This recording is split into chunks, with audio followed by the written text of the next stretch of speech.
There is a narrative out there in the universe that I hate.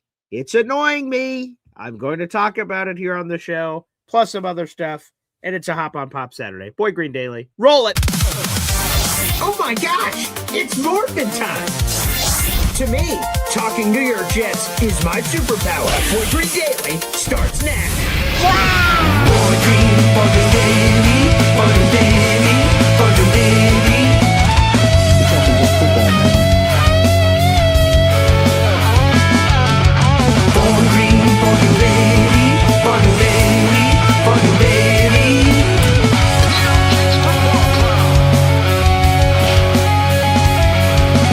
Offense, defense, special teamwork, Jets football with Boy Green. Jets. Let's go! What's going on, everybody? I'm Paul Eston Jr., a.k.a. Boy Green. I'm the New York Jets digital reporter for Heavy.com. Welcome to Boy Green Daily, a daily New York Jets video show, also available wherever you get your podcast. If you missed it yesterday, the voice of the Clemson Tigers, a good buddy of mine for a long time, Don Munson, joined us for basically an hour yesterday to talk Cade Klubnik. I hope you guys enjoyed that conversation. If you didn't, make sure you check it out on Boy Green Daily yesterday. There is some news to share, but first, let's bring in our special co-host on the program. He joins us every week. He's dedicated, he's committed, and he's one of your favorites. It is none other than Hop on Pop, baby. Pop. Hey now. Good morning, Coffee Club. Pop, we can't possibly start the show and tell what I'm annoyed about and the Jets and all this other stuff without giving a hearty congratulations to the face that runs the place. It is Chef Kevin Gilbert is the winner of Asmaniac Madness. Last night he brought home the hardware, and Jet fans were there represented. Baby, here we go, guys!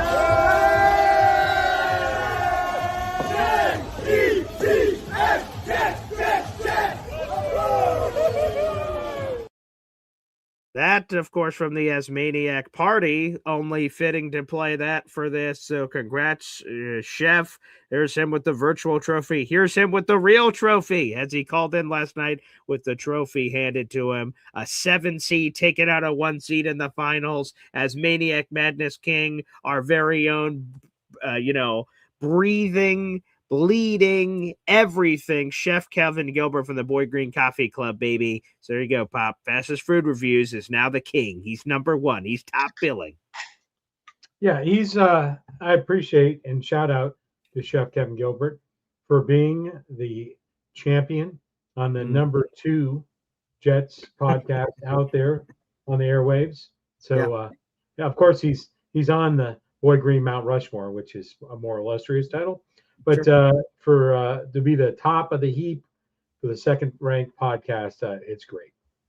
Well, thank you so much for your kind words, Pop, and shout out to Chef Kev. He's our man. I was tweeting, I was Instagramming, I was doing all these things to do anything I could to push any votes his way. Not that he needed it, because he would have done it just on his own. But unbelievable.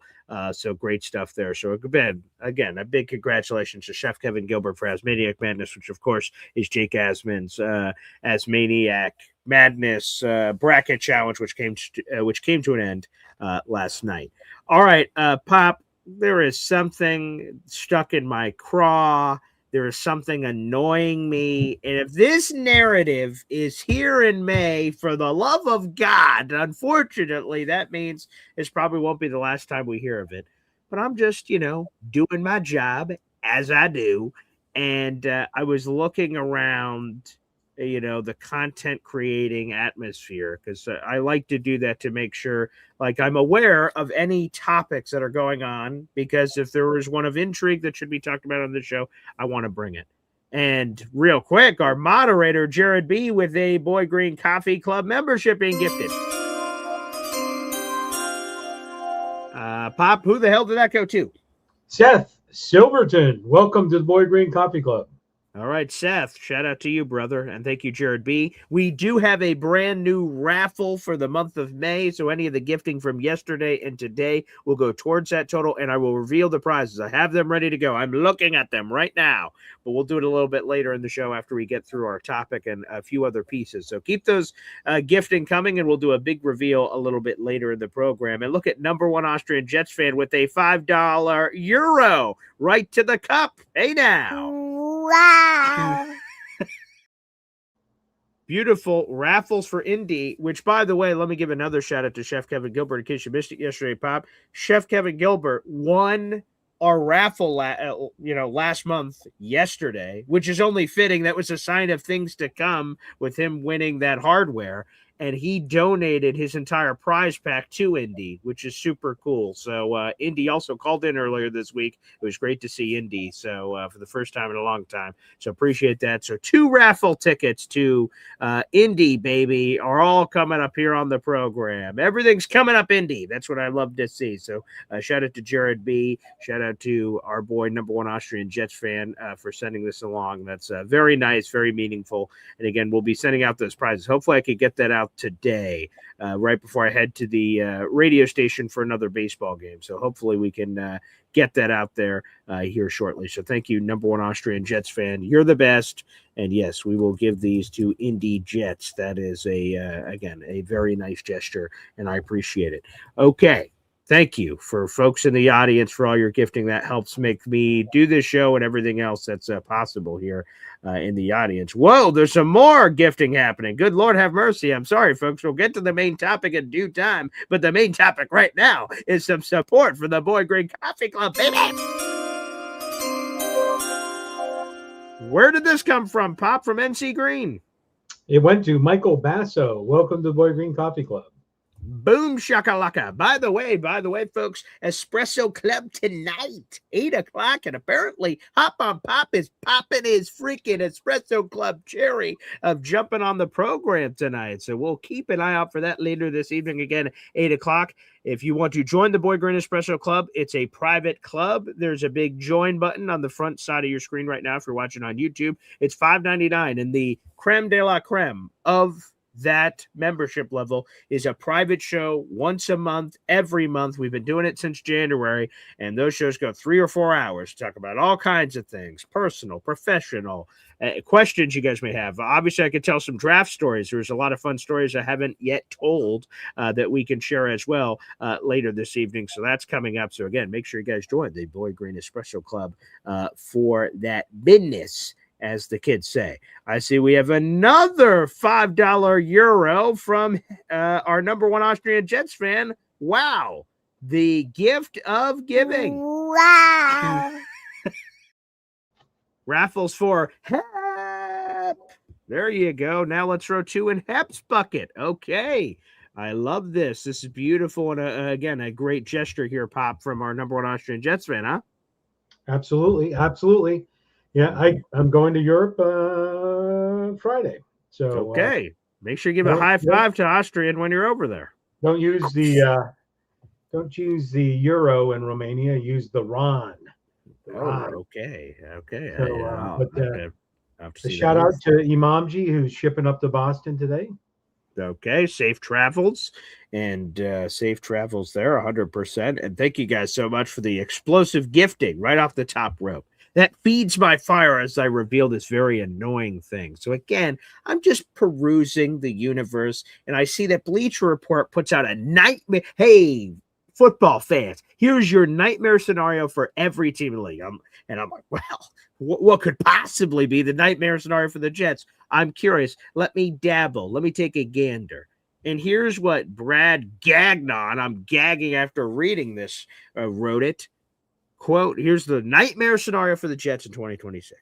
Quote, Geno Smith and a talented offensive core do just enough to keep a team in desperate need of a new potential franchise quarterback out of a primo draft slot, forcing New York to contemplate trading its 3 first-rounders for a roll of the dice, a top round 1. Well, there's a few things I'd like to unpack here. First off, wait just a second here. So the Jets get made fun of because they've been losing and losing and losing. In 14 of the last 15 years, the Jets have been 500 or worse in 14 of the last 15 seasons. And we get made fun of, oh, losers, you suck, losers. Jet fans, they stink. I'm like, okay, all right, okay. There you go. That makes sense. Get made fun of, you lose. Now, the nightmare scenario is we win too much and we put ourselves at we can't win. What do you mean? If we lose, it's a nightmare scenario. If we win, it's a nightmare scenario. Screw you, Brad. This is bullshit. Excuse my Guatemala here. This is nonsense. What do you mean? Here's the thing. Maybe I would agree with this if the Jets' only first-round pick was their own, but it's not. You can have your cake and eat it too. I've been saying it all offseason. There is a world where the Jets surprise. Their over-under is like 5.5 right now or 6.5, depending on your bookie of choice. There's a scenario where they overperform. They win 7 games. 8 games, 9 games, I don't know. They win anything above the Vegas number would be a mild surprise for people. There's a way they can do that, and one of the other teams that they control their first round pick suck, and you can get both. You can be competitive and also have a top 10 pick to go get a quarterback. That can coexist. It's not just, oh, boo, if the Jets win more, then it's classic Jets winning when they shouldn't win. I believe wholeheartedly that both things can happen. Now, let's look at the 3 scenarios here, and I did this in the article down in the YouTube description down below. According to Vegas Insider, their over-under win totals for the Indianapolis Colts, who the Jets own their first-round pick, and the better of whoever, the Dallas Cowboys or Green Bay Packers, Darren Muji negotiated that in, whichever team has the better draft pick.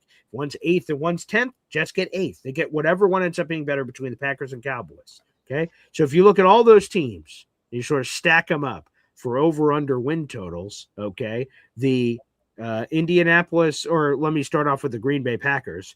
The Green Bay Packers over-under win total is 10.5. They project the Packers to be very good. And the Colts and Cowboys have the same over-under total that's 8.5. And all of that would still say that's a teen conversation because, you know, Indianapolis last year was 8-9. There was a 16th overall pick. So it'd be 16th or worse if they did all the same things that they did again. But I think it's important to note that's why they play the football game, Susan, because when let's go back in the time machine, 2020, the Jets trade Jamal Adams to the Seattle Seahawks. Seahawks believe they're a Super Bowl contender. They don't give a crap about draft picks and give them to the Jets. And one of the first-round picks the Jets got for Jamal Adams was the 10th overall pick. It was Garrett freaking Wilson, who we all love. He's a superstar on our team that we hold in a very high regard. The Seahawks didn't think they'd be giving up the 10th overall pick to the Jets. So who knows what's going to happen? I don't wish any bad luck to your team. I didn't buy a Cowboys voodoo doll yesterday. I bought a Colts voodoo doll yesterday. So no, I've got no ill will for your Cowboys. If it happens, it happens. But the Packers or Colts can deliver what I need. So to me, that's why you play the game. So all these people saying this to me is nonsense, malarkey. It's annoying. It pisses me off. But Jet fans my ultimate message here is Jet fans should not feel bad. If they win games, you should feel freaking good. We haven't won games in a long time. Screw those people. Screw Brad. Screw Bleacher Report. Win games. Enjoy it. I hope we have a season where we win a lot of games. I hope we have a season where we're competitive as hell. 2027 NFL drafts is going to be cool. Nation's capital. 3 first-round picks. I can't wait for that. But in a way, I can wait for it. I want to play the season. I'm excited for 2026. 2027 is going to come. It's going to come. You all right? You need some oxygen? Okay, it's bullshit. I'm so super annoyed. It's May 2nd, for God's sakes. It's the most annoying thing in the world. I hate it. No, I'm not okay. No. Yeah. So, all right. Let's just calm down. You did what he wanted you to do, right? He's baiting the New York fans. He clickbaited you. And there you go. So here's the reality. Likely, with all likelihood, the Jets pick is going to be the soonest draft pick. That projects to be true. That's correct. With all likelihood. So in reality, and what do we don't know what that looks like, right? 7 wins gets you, 11, 12-ish range. That's right. So, reality is this. The Jets need to stop around, if you will. I'll tell you a quick side story, but this. So I love stories. Yeah. I used to be in the Navy. I was an instructor at Nuclear Power School in Charleston, South Carolina. And you're not allowed to curse in front of the students. And so the first day of every time I taught the class, I would say, listen, I'm going to only swear one time in this class, just once, and it's going to be in a minute. I said, so if you need to leave the room, because your mama raised a pussy, then you can please step out of the room. Was that the swear word? No, pussy's not a swear word, right? And yeah, actually, there were females in there too. But anyways, I digress. So I told them, from this day until the last day I teach you, the word table means fuck. So when I tell you to go table yourself, you'll know what I'm talking about. When I tell you to go table off, you'll know what I'm talking about. And then the admiral can be sitting in the back of the room, and I tell you to go fuck yourself, and the admiral is going to have no idea that I told you that. He might be a little confused, but he's probably confused already. And I said, and then I don't care. You can go tell whoever you want to that Chief Esden has a secret code for swear words and see what they do with you. So anyways, I all of that to say this, right? This guy is, tabling deranged, right? And in reality, the Jets need to leave the 2027 draft. Stop tabling around. Leave the 2027 draft with the quarterback, the franchise quarterback of the future. And whatever it takes, I don't care what it takes. But I would say, reasonably speaking, I believe the Jets will be able to trade if they have a 7-win, 8-win record. I believe they're going to be able to take 2 of those draft picks and trade up to get the quarterback they want. 2 of those first rounders to trade up and get to the draft pick they want. And if that's the cost, sold. Then you had that 7-8 win season. You slowly, hopefully Gino would stay around for another year, so we don't let that guy, to be determined later, have that year to develop, which is crucial. Hopefully that's the case. But yeah, I mean, here's the thing: you have 4 teams, an opportunity of 4 teams, 12.5% of the NFL for those mathers in the audience. 12.5% of the NFL's, you'll get their number 1 draft pick, right? You'll have 3, but 4 of them, you'll be able to have the best of those 4. Mm-hmm. Hopefully it's not in the top 5. Maybe it is, but I would expect to have to pay. I expect the Jets to win 5 to 7 games. I expect they're going to have to give up 2 of those first round draft picks to get the quarterback they want. Right. And so just reality check. But to say you're going to lose games, the time to lose games, write this down. Here is the time that we have lost a game. To me, this is the moment that Aaron Glenn sealed his fate as New York Jets coach. New York Jets coach. November 30th, about 2 minutes and 30 seconds left in the fourth quarter. That's when Aaron Glenn determined his fate. What are you talking about? What are you? Well, I'll slow down for the Chiefs reads.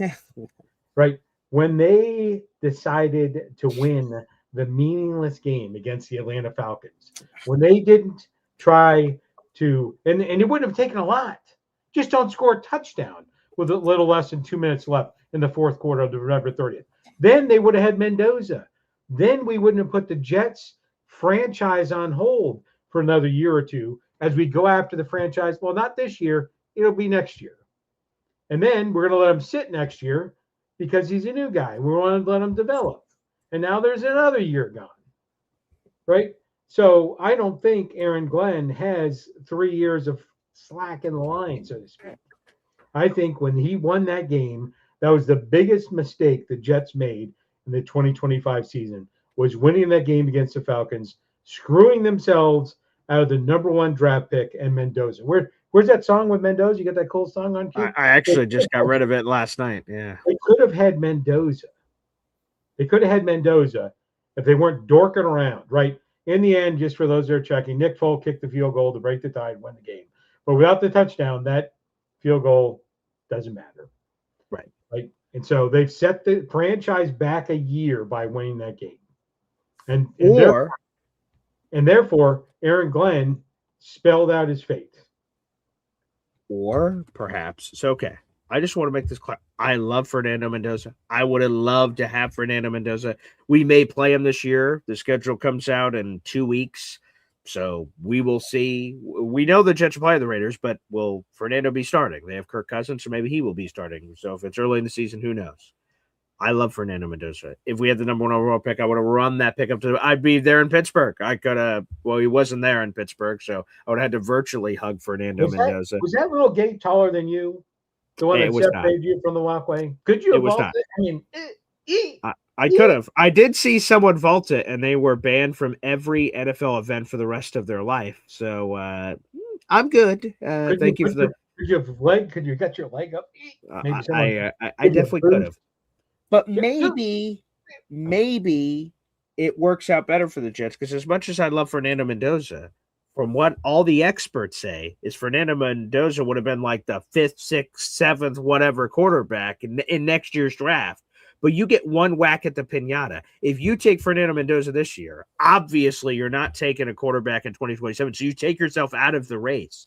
So maybe this is a blessing in disguise, and you're getting the better quarterback in 2027 versus what you would have. You had no other choice. Fernando was the only option if you were at number 1 overall, if you were going to go quarterback, and of course the Jets would have gone Fernando. And then we're putting the house on Fernando. Let's hope for the best and hope this situation, which I think is, if any quarterback looks at the Jets situation, they're missing a quarterback. The rest of it seems pretty good. The offensive line's pretty good. You got wide receivers, you got tight ends, you got all kinds of things that should be pretty exciting if you're a quarterback and you have a chance to eventually play for the Jets. It just obviously won't be happening here in 2026, but maybe there is a blessing in disguise from that perspective. But the other thing I wanted to get to that you said, and this is where like Brad thinks of it as a dig, but I don't at all. Like, oh, you might have to use those first round picks to trade up. Okay, who gives up table? I almost used table and the swear word, which I guess defeats the whole purpose. The table bleep and bleeping. Who gives a table? Like what the Jets did when they traded away Quinton Williams and Sauce Gardner is they were handed a shovel from the gods.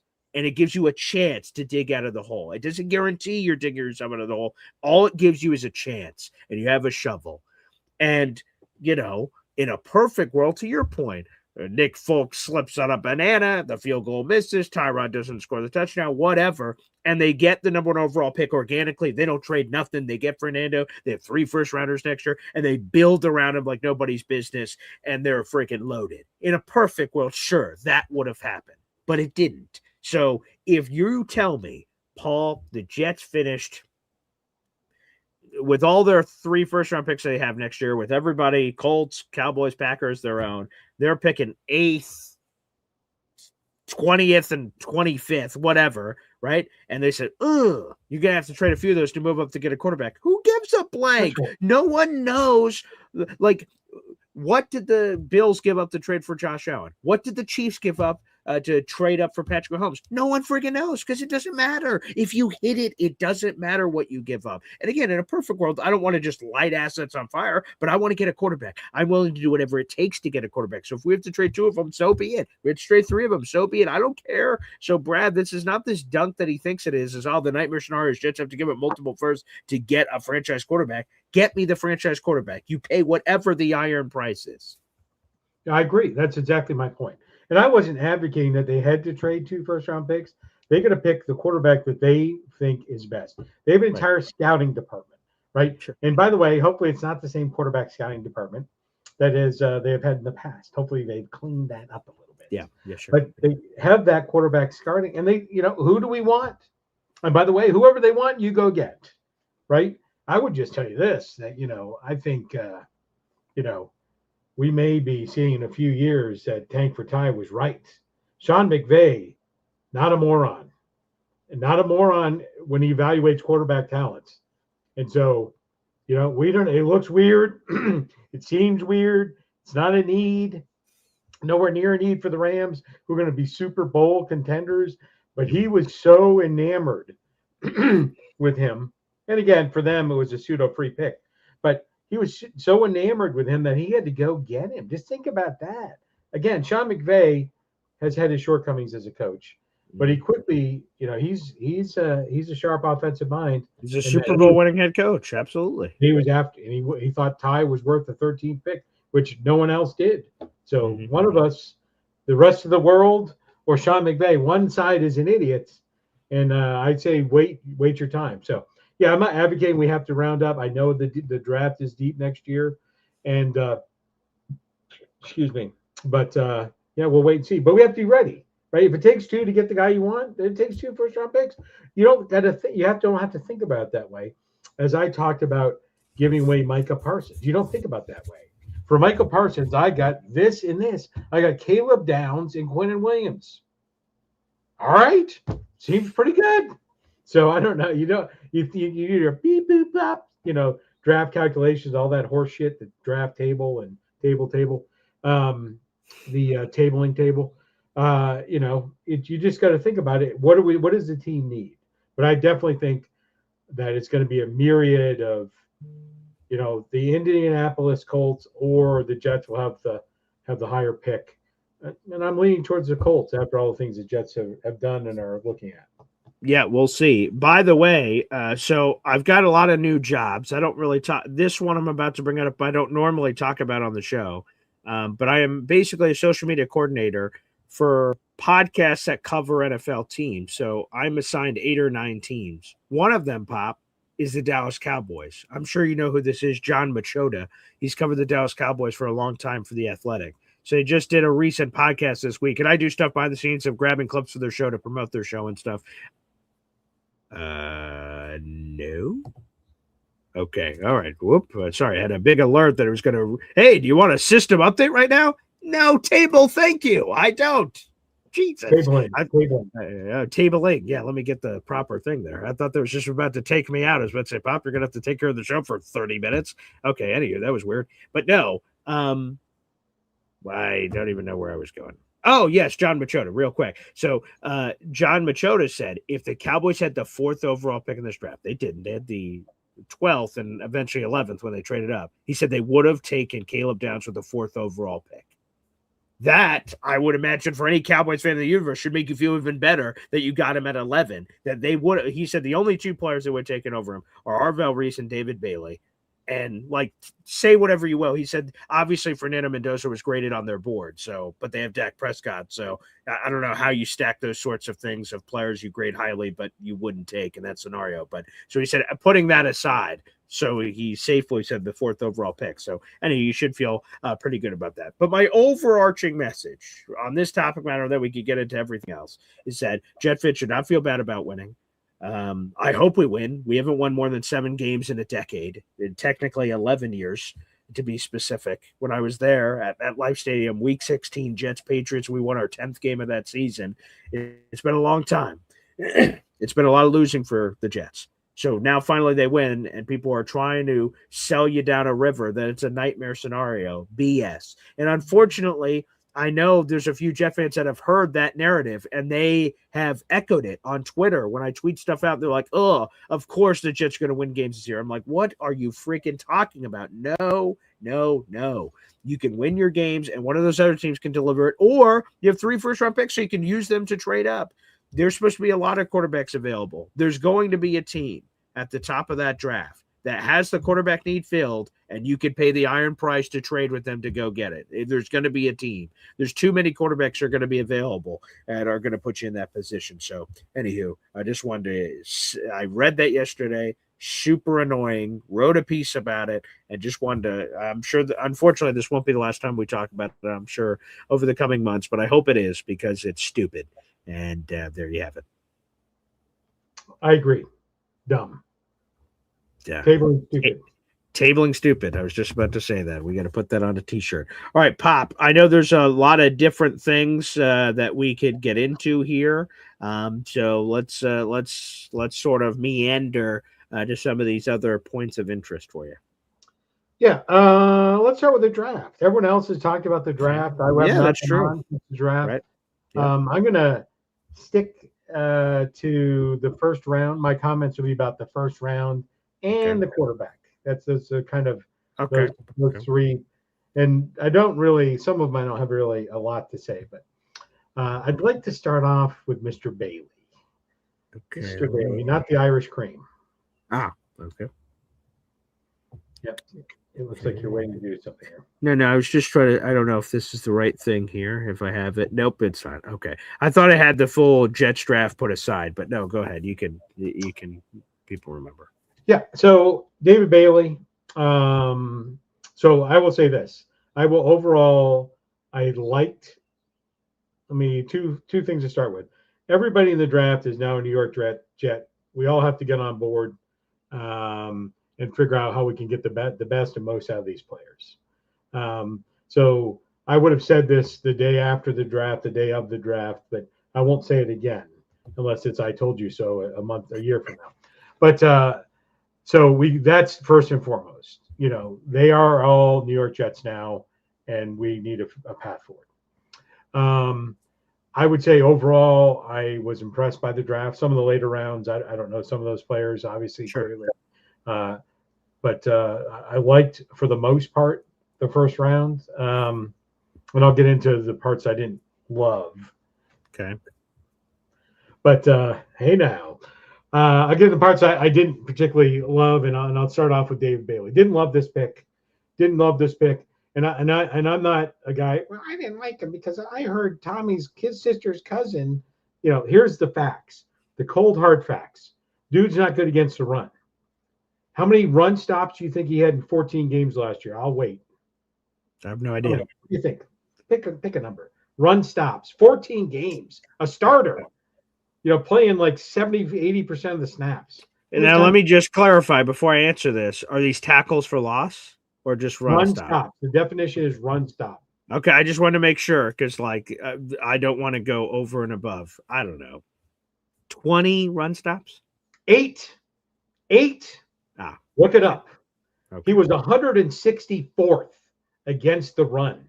I'll just let that sink in. Okay. 164th. Slightly below average. Okay. Yeah, slightly below average. So if Will McDonald is lining up on the field and David Bailey's running up on the field, I'm running. And by the way, I'm not running away from them as you might other players. I'm running towards them. 8 run stops in 14 games. He is not great. Quality over quantity. Yeah, he's not great. I'll move on. Everyone loves the fact that he had 14.5 sacks. He led the NFL, blah, blah, blah. College football, yeah. Yeah, led college football. Thank you. Led college football. What was his total number of sacks before 2025? Ooh, that's another number I don't know. He was at Stanford before he went to Texas. 3 years. 3 years of playing at Stanford. How many sacks do you think he had in 3 years total? I should probably know this. I have looked at it before, but I'm drawing a total blank. I don't know. 10 sacks? 14.5 in all 3 years. Exact same number he had last year. Oh, interesting. Okay. Yeah, and for those out there, I appreciate all your inputs. He was 164th among edge rushers at stopping the run, not amongst defensive linemen, amongst or defenders, rushers. Okay, yeah, for on run defense. So these are apples to apples for anyone that's curious. Mm-hmm. And so here's my fear: the Jets were not a good defense last year. So I'm going to put all this together. Well, that's not a fear. I think that's a different F word. That's a fact. They were terrible. Right. He spent 3 years at Stanford. He went to Texas Tech. His time at Stanford, not great. He did graduate in 3 years. That's very impressive. Very smart. We're talking about football. All right. Okay. So zip it. Not great. That's just the facts, right? Okay. And the facts are the Stanford defense was not good. Mm-hmm. And on a defense that was not good, he didn't show up. On an elite defense, he showed up. When he had a good team around him, he was able to play. And despite the fact that he couldn't stop the run of your grandmother, running from the living room to the bathroom, and that they still were the best run defense against the run in the NCAA. So all I'm saying is this: when he is surrounded by not a great defense, he does not show up or show out. He has everyone talked about Ty Simpson. It's 1 year. It's this. It's that. All I'm offering is David Bailey. And this, again, he's going to be a fine NFL player. I'm just putting in perspective why I wouldn't have taken him at 2. He is not good against the run. He only had one season of note where he had significant sacks, and that's when he was on an elite defense. On a non-elite defense, he didn't show up for 3 years. That's what I'm Well, telling you. the one, if I had my challenge flag close, I would throw it.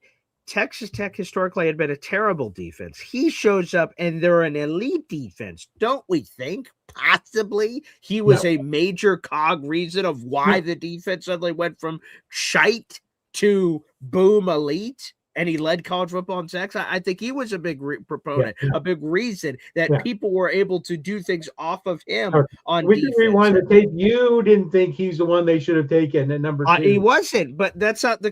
No. We I'm can't change evaluating. field That's goal what this posts. is about. That's what this whole conversation is about.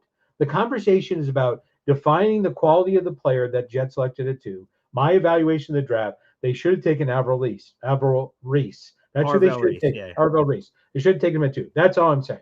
I'll move on to a player. But just real quick though, are you implying that David Bailey is so? Okay, I'm saying, and then you tell me if you disagree. I wanted Arvell Reese. Obviously, I'm not changing the script. I'm not pretending that it was something else that it wasn't. I was an Arvell Reese guy the entire time. However, I did say this in the last month at least, is I don't think the Jets are going wrong. Both players are going to be really good. I prefer Reese, but I think both players are going to be really good. Are you implying that David Bailey is not going to be good? I'm implying that he is not a good pick at number 2 or in the top 10. That's what I'm implying. I think that's my opinion. I'm not in the top 50 like your draft genius. Why'd you put that in quotes? I don't think he appreciates that. I don't care. Well, that's Jimmy a big table you to him. Yeah, well, spot on. Jimmy Crackhorn. All right, we're moving away. So he should not have been the Jets pick at number 2. I think we're gonna look back on this draft and what I can't say his name. Arvell Reese, yeah. Arvell Reese does. And I think that was a missed opportunity. Although it doesn't matter what his name is anymore. It doesn't matter what your name is. He's a Giants land now. He's still in the same stadium, right across the street. He is, thanks. Yeah. Yeah. I was moving on to draft picks just quickly. I was a big fan of going after offensive weapons. I think Jeremiah Love would have been the face of the franchise for years to come, and his mistake. And they will also rue the day that they did not draft him. And I feel bad for Jeremiah Love going in the armpit to the NFL. So I feel bad for him. I think he could have been the face of the franchise. With that being said, I like the fact that they traded back into the first round, as I did on my mock draft, to get 3. It was interesting to me. The picks, if you told me the picks, I would have had them swapped in my head, of when they were picked,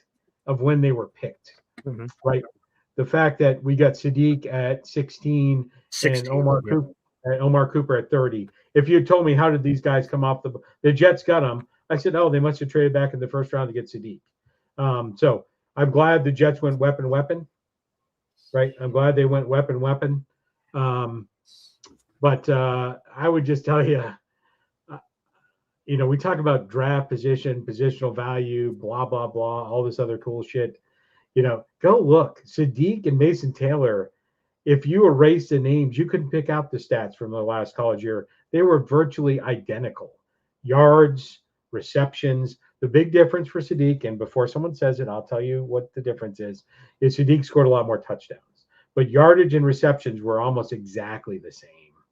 And so pick for value, another tight end. I agree that he's not really a tight end. He's really a wide receiver that convinced somebody to let him line up a tight end so he could get better stats because he's really fast. I mean, what makes a person a tight end or a wide receiver, right? Is it the speed? Obviously not. What is it the size? Maybe. But I'm just saying they're big wide receiver. Megatron was not a small wide receiver. It's just odd that he's a tight end.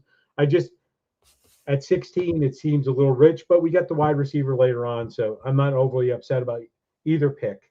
It is telling that with Mason Taylor and Sadiq, it seems a little odd. They run some I formation, 2 tight end sets, where to make some money, make some hay, if you will. So overall, like the first round, I think I wouldn't have taken David Bailey. The rest is a wash, whether they took him at 16 or 30. 2 good offensive weapons that were sorely needed. So very good. Concur. And then we'll go to the 4th round. Random quarterback. Cade Klubnik out of Clemson, 110 overall. They traded up for him. Yeah, and so here's my take on that. Okay. What? My take is what? This is the part of the draft. This was the person that they drafted that dropped their draft grade. What I saw is the Jets got an A minus. To me, this is where the minus comes from, right? Okay. It was almost 2 full rounds he was taken ahead of projection. What? Maybe 2 full rounds. People talk about Ty Simpson, who was drafted, some might argue 10, 15, 20 spots before some people thought 60 or 70 picks, right? This guy was a ham and egger. He was a run-of-the-mill quarterback at Clemson. Maybe our scouting department found a diamond in the rough. This was very, very confusing to me. There were a few other quarterbacks taken early right before him that I would manipulate it and try to get my way up. I really liked the gentleman from Penn State, Drew Aller. Drew Aller. I liked him. I thought he had more upside than this ham and egger. But yeah, I mean, he was projected to go 110. He was projected to go like in the 160, 170 range. The Jets took at 110. It was just a reach. It was confusing. Between last year's draft and this year's draft, this is the guy that you draft. It just seems odd. Let me ask you something, if this matters. Okay, so there's no doubt that Cade Klubnik went a lot higher than a lot of people thought. Hell, good question by Bob Lederer yesterday to Don Munson. It was a little blunt, and I told Bob off air, I'm like, I don't know how, in my head, I didn't know how Don was going to take that. Because Bob just said, yeah, what's up with Cade Klubnik? 4th round.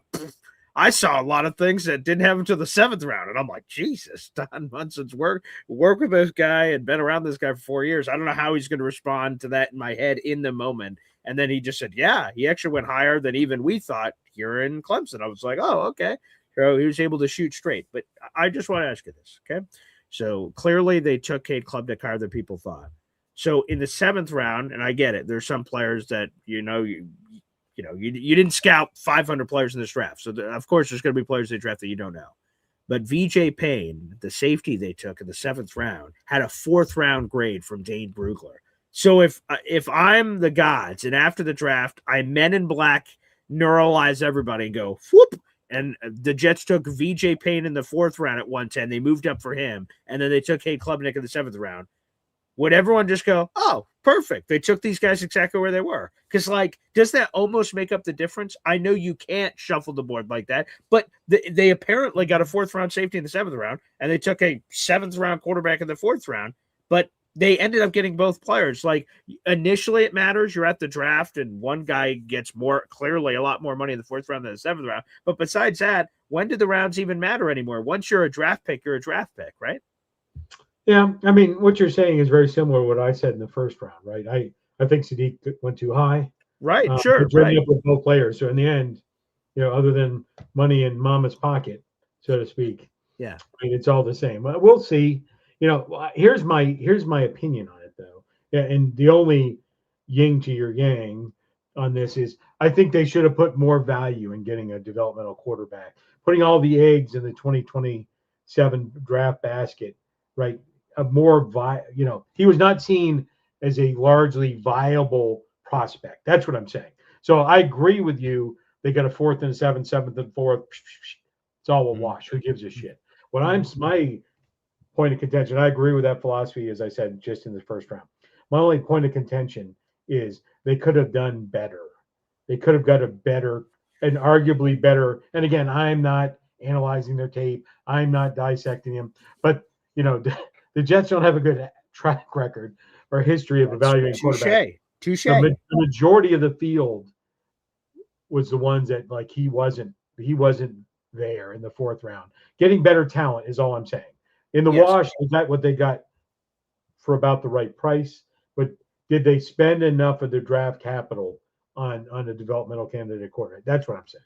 Yeah, and I can't challenge the history in which you point to of oh, well, this Jets quarterback factory hasn't been exactly pumping out new product. That's clear. And to be clear, yeah, I say that we've waited to 27. I think, as Boyd Green and I both aligned on many, many times over the years, you draft a quarterback every year because every time Every time it's a fucking crapshoot. Tabling crapshoot, right? And so that's why. And the fact that we didn't, that we let Brady cook at all, right? The fact that we didn't last year was as well as a few other misses. We don't have to talk about wide receiver and interior defense line. We don't have to talk about those, but we need a quarterback every year because they're not all going to pan out, right? Sure, right. And I'm well. By the way, even if the Jets find the franchise quarterback, blessed be he. Wouldn't that be a day? I still want to draft a quarterback every year because what? Ah, geez, we have too many quarterbacks. What are we gonna do? That's the stupidest thing I've ever heard. Of course, I keep having them. But one last thing on this quarterback thing, right? So historically, they've been terrible.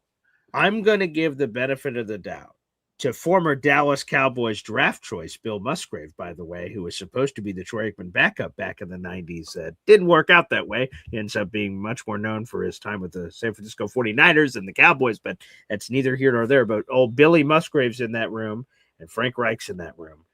They wined and dined every quarterback not named Fernando Mendoza this offseason, from Garrett Nussmeier to Cade Klubnik to Drew Aller and all these guys, private workouts, and did a lot of work. And they apparently came to the conclusion that the developmental quarterback they want is Cade Klubnik. Now, again, people on the outside are like, geez, 7th round guy. You take him in the 4th round. I'm going to say this. I had opinions. I shared them for months on the quarterbacks I preferred and the quarterbacks I didn't prefer.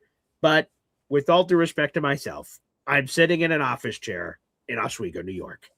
If I could pick a quarterback worth a damn, I'd probably be inside the Jets building helping them make that quarterback decision.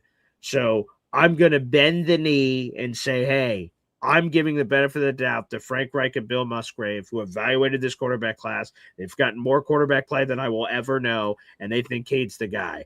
And the thing I like about it, despite what people on the outside say, is they traded up, and a lot of people said, you wasted 4th round picks. You wasted 4th round picks. If they think he's the guy, who gives a blank what the price is? If they think he's the one that's worth developing, he has the right tools that they believe they can maximize and manifest, then damn it, I hope you're right. If Cade's your guy, Cade's your guy. Again, when I was at the draft and I had the camera pointed and it's recording me while I'm waiting for the pick to officially be announced, I thought developmental quarterback, but Cade was nowhere on my radar. I did not think he was the guy. I just hope to everything that they're right. And that's ultimately, again, if they picked a quarterback I would have liked, I'd be all giddy here on the show, but who knows? I don't know.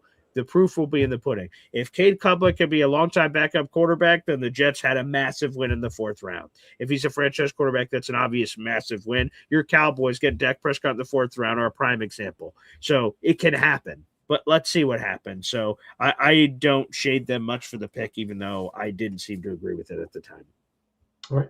And in the words of your sister, who is subscribed to your show. Yeah, let me highlight this. I put this aside earlier, so now's a good time to bring it up. Shout out to Imamji, BG's 13-year-old sister, Haley, just subscribed to the show. Welcome aboard. Hey, and let me do a refresh real quick to see what our current subscriber count is at this moment in time. We are at 8,608 subscribers. We're two subscribers away from 8,610, and that's just how I view it. It's just 10. 10. And the math itself, if you keep just hitting these 10 milestones, 8,610, 8,620, 8,000, it's just, we're going to climb to the inevitable goal of 10,000. So people in the audience, again, if you're subscribed to the channel, you may be saying to yourself, Paul, what more do you want me to do? I'm subscribed. I can't unsubscribe and resubscribe. But what you can do is, if all of you just get one person in your life, just one, boom, Haley, there's one, Imamji, check.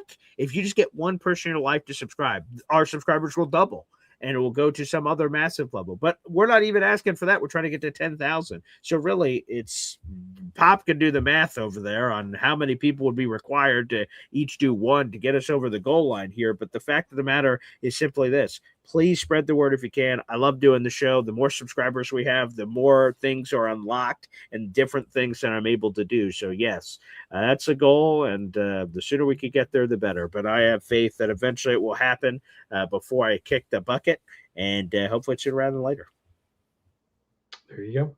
On reaching the milestone, not kicking the bucket, I enjoy life. I'm glad to be awake this morning. So yes, but thank you, hey, for jumping on the train.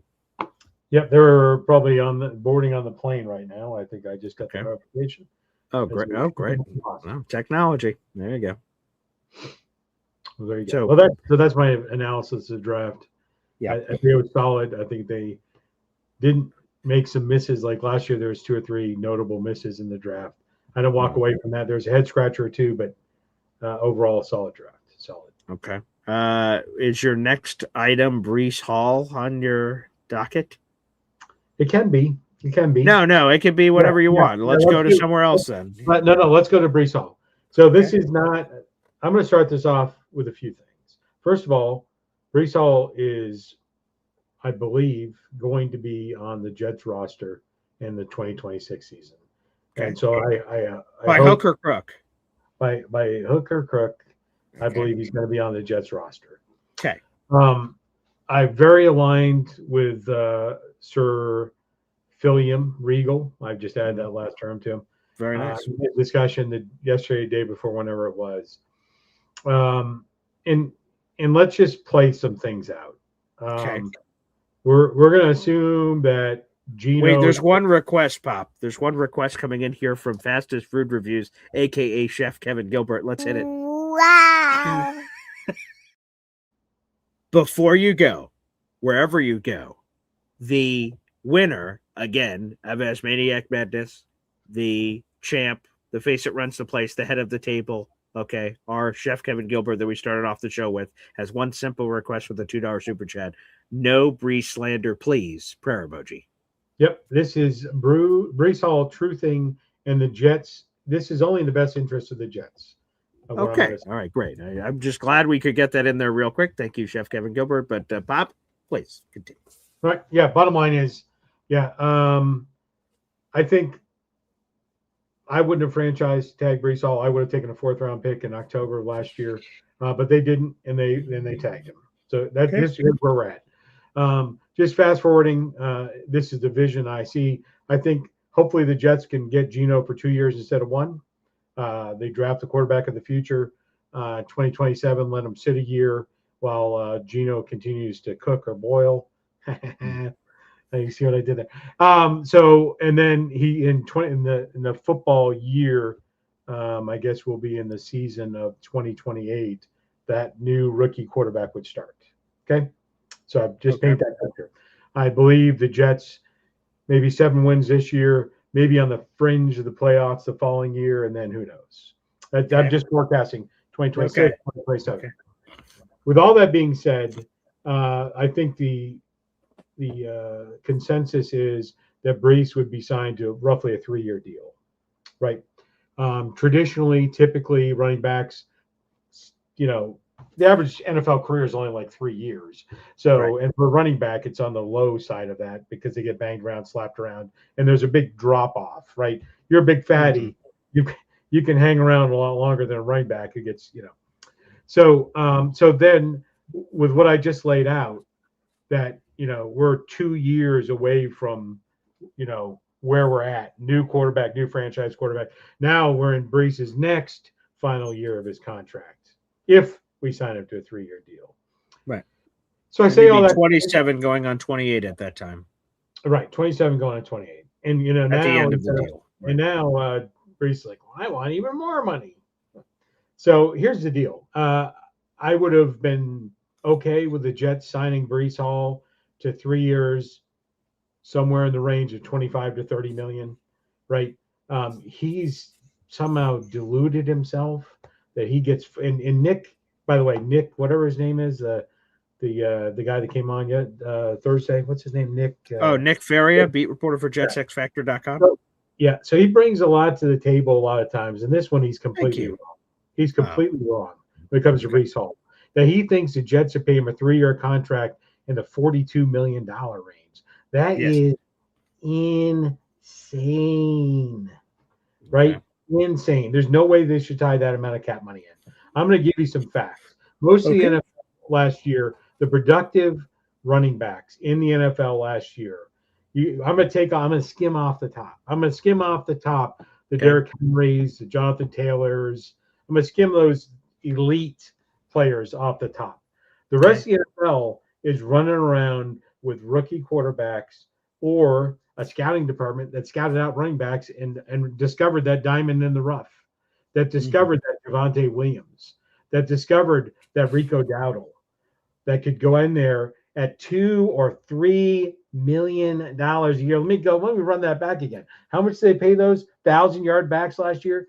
$2 to $3 million. And the rest of the 1,000-yard rushing club, taking out the few of the elite, were all on rookie contracts.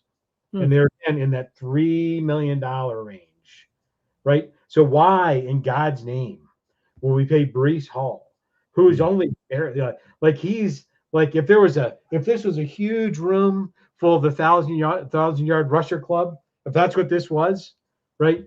Breece Hall just barely made it in the back. Is that Breece over there? Oh yeah, and there's room in the back. He did make it in the room. Yeah. So again, this is not Breece Hall hate. But in the end, he's not worth $14 million a year. There's only or 15 or whatever diluted contract he thinks he's gonna get. Pop, don't make me tap the sign, okay? Don't make me tap the sign. Yeah. Anyways, it's not about Breece. He is who he is. And I will tell you, any running back that the Jets put on the field in 2026 will produce better than the Jets running backs of the past couple of years. The offense is going to be better. Right. They have a more competent. They have a competent quarterback. They had Aaron Rodgers. I'm gonna just erase that year just for a second for the point of argument, because Breece didn't really show up or show out when Aaron Rodgers was the quarterback. They were throwing around the ball pretty good, 3,800 yards passing for Aaron Rodgers. But just for clarity, are you talking about 23 where he blew his Achilles out, or 24 where he the actual year where he passed and threw for 3,800 yards? 24.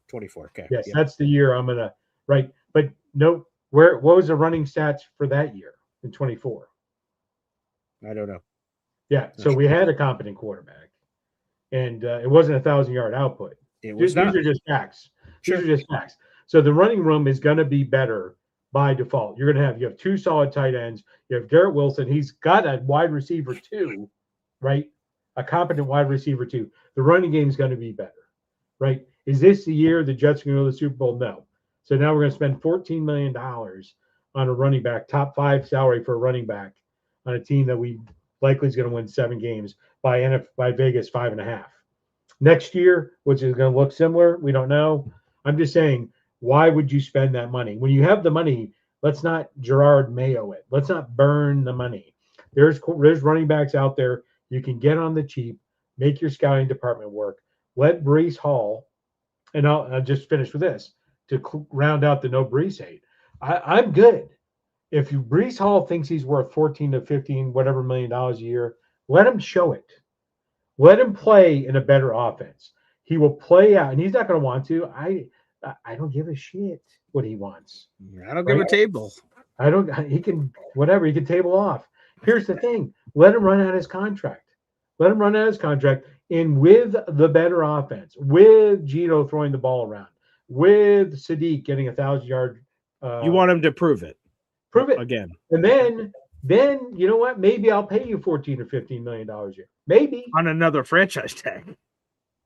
Or I'll sign you to a 2 or 3 year deal maybe at that point. Okay. But I'd be happy to sign him to a 3-year, $40 million deal a year from now if he got 1,200 yards rushing, if he helped us, right? But one year, he has not showed up or showed out, in my opinion. He's a phenomenal talent. He can take that ball and go. He's not a ground and pound guy. That's just not who he is. Right. He's not. He is a Swiss Army knife. Get him out in space. He can do great things. But to me, there's not enough proof of value, proof of concept to pay him $42 million. And again, there's no risk for the Jets. The $14 million, they're paying it. Say la vie. Goodbye, $14 million. Show me. And then we'll go to the table. But to pay him $42 million would not be prudent spending of the Jets' money this year. That's all I'm saying. And it's not hate. You just got to show me better than you have. And I've got a better team around you, so you should be able to. let me ask you this question, because I think this could be an interesting debate point in the audience. Okay. So Breece, I'll start off with this to set it up. Do you believe that Breece Hall has lived up to his full potential? That's. I would just say I would that say most people would say no, right? Yeah, but maybe he has. Maybe okay. He has. Maybe he has, but let's just assume like if I asked that in the crowd, I imagine it'd be like, no, clearly he hasn't reached his full potential of what he's capable of, is what most people would say in the audience. Maybe you're right. Maybe this is what he is, and you just keep doing years like, holy crap, I guess this is it. But most people would say, no, he is not. I'm seeing some very loud no's in the audience. Okay, good. I wanted that answer for what I'm about to say. Okay. He very likely has not, based on the response of the audience, has not lived up to his full potential yet. Do you believe that if you had to pick a side, who's more at fault for him not reaching his full potential? Is it Breece Hall or the Jets? And the Jets being whoever the offensive coordinator is, the situations around him, the environment, anything. Who is more at fault for Breece Hall, who I don't believe has reached his full potential? Is it Breece Hall's fault? And hey, man, bleep up or bleep table up, table down. Okay, right? Barry Sanders, I get he's a Hall of Famer, but he had a table offensive line and he delivered. There's been other running backs in history who've had table circumstances, and they've figured it out. Breece Hall has not, for whatever reason. So again, is the reason he hasn't reached his full potential his own fault? He needs to look in the mirror, or is it because the Jets have jeopardized him with table offensive coordinators and tabling this and tabling that? What do you believe? I think it's a mixture. I don't think he gets off the hook. Fair enough. Like I said, I think that's an interesting debate point because I think you can make a strong argument both ways. You could say, hey, Breece, like, do this, do this, do this. You could definitely point to a lot of tabling things with the New York Jets that they've done that certainly didn't help. So I think there's an argument to be made both ways. But no, I just wanted to highlight that. Okay. Yeah, no, that's great. I mean, and for the people, let's just speak facts. I think if you're going to say things, they should be true and factual. Okay. Breece Hall was not in the top 10 of all-purpose yards in the NFL last year. He was more towards the middle of the pack. So people are saying top 10 this, top 10 that. Go look it up. Not top 10. Yeah. You're going to find him in the 13 range. Oh, so right outside the top 10. Yeah, that is not in the top 10. It's not the range. That's where he is. Okay. I mean, that's perfectly closer to top 10 as it is to the other side, average. There's a lot of what's average? Average is 16. Okay. Yeah, average is 16 and top 10 is 10. That's 3 different either way. Either way. That's what I said. So he's not even the top third for those math experts out there. Sure, that would be another way to describe it. Yeah. But anyways, those burn busters, Jaylen Warren beat him in all-purpose yards. Chase Brown, these burn burners. Those are who beat him last year. But again, this is not Breece Hall hate. Here's what I'm saying. I don't pay him $15 million a year ever. I never do. He's not that, and his stats are what his stats are, right? He was given those opportunities. He did with them what he had. He wasn't hurt in the past couple of years, right? You go back a little bit. He did have an injury year. It's just not where I would spend the money. It's not where I would spend the money. That's why. And I agree that if he had a huge year, he'd want even more than he wants now. Then the Jets decide, you know what? We are going to draft a rookie running back this year. We are going to draft a rookie running back in 2027, right? So I just where do you spend the money? Most successful franchises don't spend the money on a running back at that $15 million range. They just don't. Well, I mean, the Chiefs just did, and they're a really successful franchise, right? Or the Eagles that won the Super Bowl, or the 49ers that make it. I'm not talking about the top 10%. There's a couple, right? What did how did the Ravens do with their high-paid running back? They have done very well with Derrick Henry, right? They haven't won a Super Bowl, I guess. Neither have the 49ers for that matter. Of the group, the Eagles have won a Super Bowl, and then Kenneth Walker's TBD, obviously. So he's now a top 5 highest paid running back by the Chiefs, but we don't know what we don't know what's going to happen. That was a Fugazi example you gave, because you talked about something that might be. For who? What? Kenneth Walker, right? We have no idea what he's going to bring to the table. I agree. I'm just saying a successful franchise did just invest that kind of money.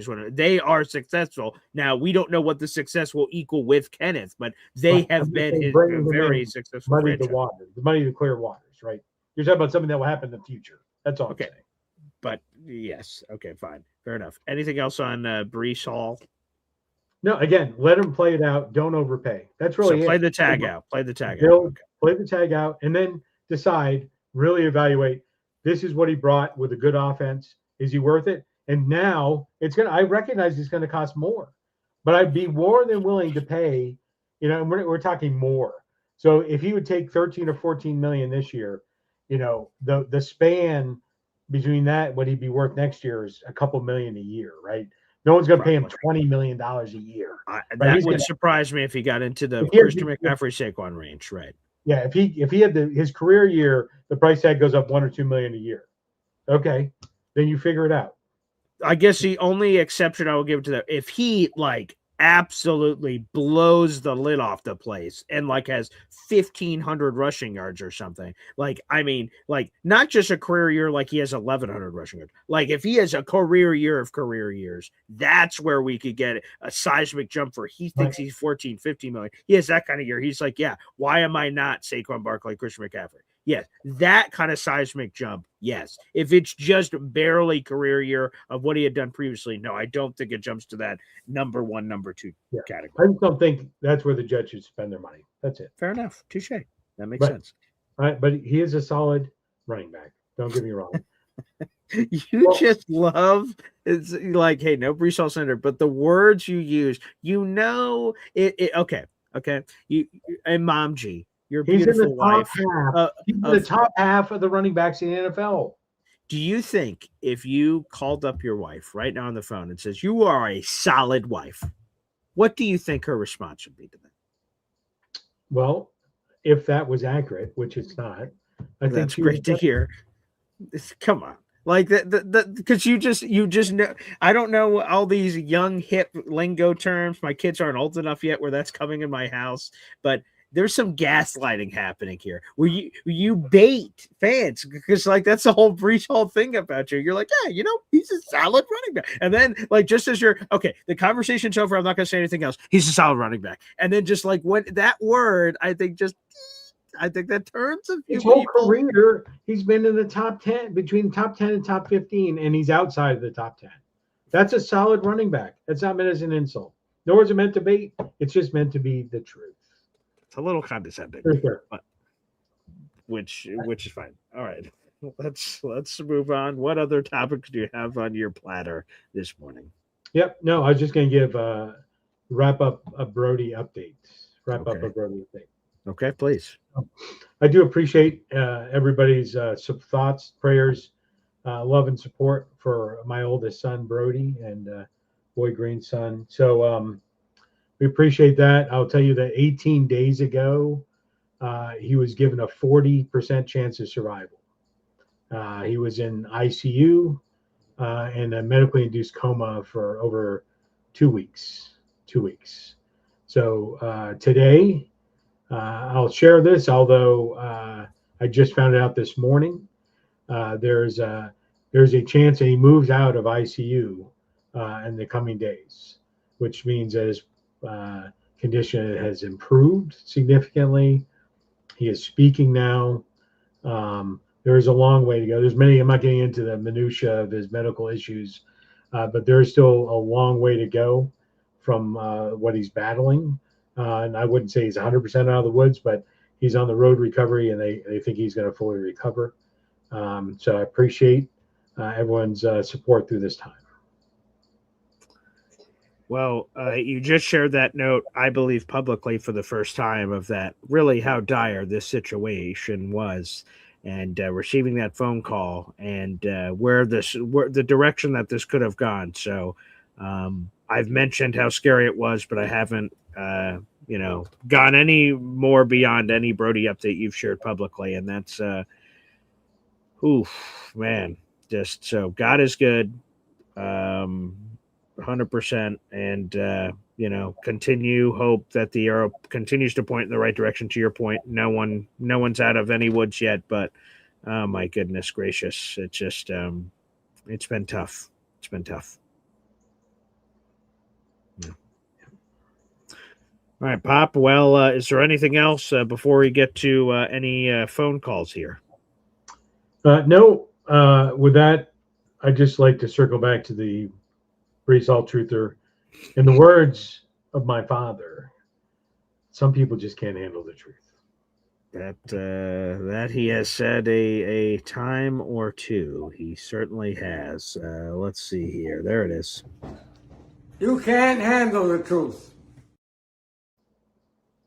But he has also said, Sun's out, guns out. So Mess with the bull, get the horns.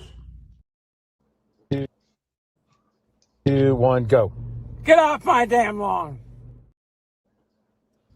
Yo, sending lots of love from Dirty Mike and the boys. poor Grandpa. Dirty Mike and the boys. Did he have any idea what that reference even meant? Circling back to I would tell you, make the phone call, take the time to spend time with family, because you never know what's going to happen. I had the opportunity to spend a lot of time with my father in the last few years of his life, and we made that slew of videos from various movies or his sayings, and he enjoyed it. He loved it. I would show him the videos. So take that time with your family, and you may not be close geographically, but doesn't mean you have to be far away with his phone now, FaceTime, all this other crap that you can do. So take that up, and you will not regret it. You will not regret it. The only thing I would like to share some advice, I don't know how much advice I've given you in your life, Pop, but coming off a clip where... Yo, sending lots of love from Dirty Mike and the boys. I don't think hearing that video clip, the first words that come out. Now, let me circle back to... I don't know if I would circle back after Dirty Mike and the boys. Not sure about that one. Secret tickle time? You have a name for it? Unbelievable. I want my $2. Classic movie clips. Yep. Yo, Little Boy Blue. And the Dice Man. Yo, Hickory Dickory Dock. Another Andrew Dice masterpiece. Not gonna be an orgy. It's a toga party, dummy. Animal House. Yep. What the table, man. What the table. That is, wow. Mess with the bull, get the horns. Ah, yes. Gator needs some walking around money. That is unbelievable. So, yeah, there you go. Yo, this is the OG telling you to keep it real. The peace sign in there is nice. That's a nice touch. Keep it real. Okay, there you go. Wow. Some great memories there that are mixed in with the group. So again, great message, Pop, about spending time with family. And thank you to everybody. I see all the wonderful kind words people are saying about my brother Brody in the crowd. So thank you and appreciate that. Before we go to the phone lines, I just want to shout out everybody that's gifted so far. Jared B gifting a membership, Austrian Jet Fan giving raffle tickets to Indy, giving raffle tickets to HEP, NC Green gifting a membership, Fastest Food Reviews with a new Breece Hall Lander super chat. I'm not sure if my father answered that bell for you, but nonetheless, I appreciate your right to have that request out there in the audience. Without further ado, Pop, are you ready? Yes. Okay, here we go. Let's go. We'll be back after this. Bring in your phone calls next here on the show. 1, 2, 3.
What's going on, everybody? Paul Aston Jr., a.k.a. Boy Green. Hop on Pop here on Boy Green Daily, a daily New York Jets video show, also available wherever you get your podcast. Pop, if you could help me with a quick math problem before we get to the phone lines.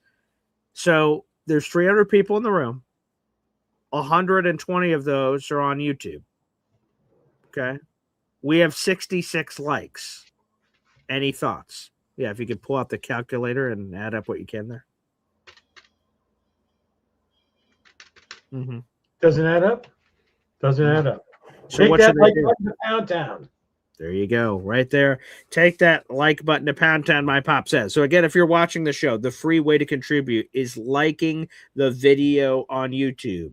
That organically gets the more likes. If it has 1,000 likes, that's more of the audience it goes to. YouTube says, "Oh wow, people like this show," literally and figuratively. Let's start recommending this to other Jet fans. Like, hey, Jet fans, do you want to watch this? Do you want to watch this? Do you want to watch this? So that's another way to do it. It is free to do. Subscribing is free. Liking the video is free. So make sure you do it. Although, if you do want to jump into the financial pool, you guys can hit that join button. Later tonight is the latest Boy Green Espresso Club meeting, and Pop will be making his debut on the Boy Green Espresso Club this evening.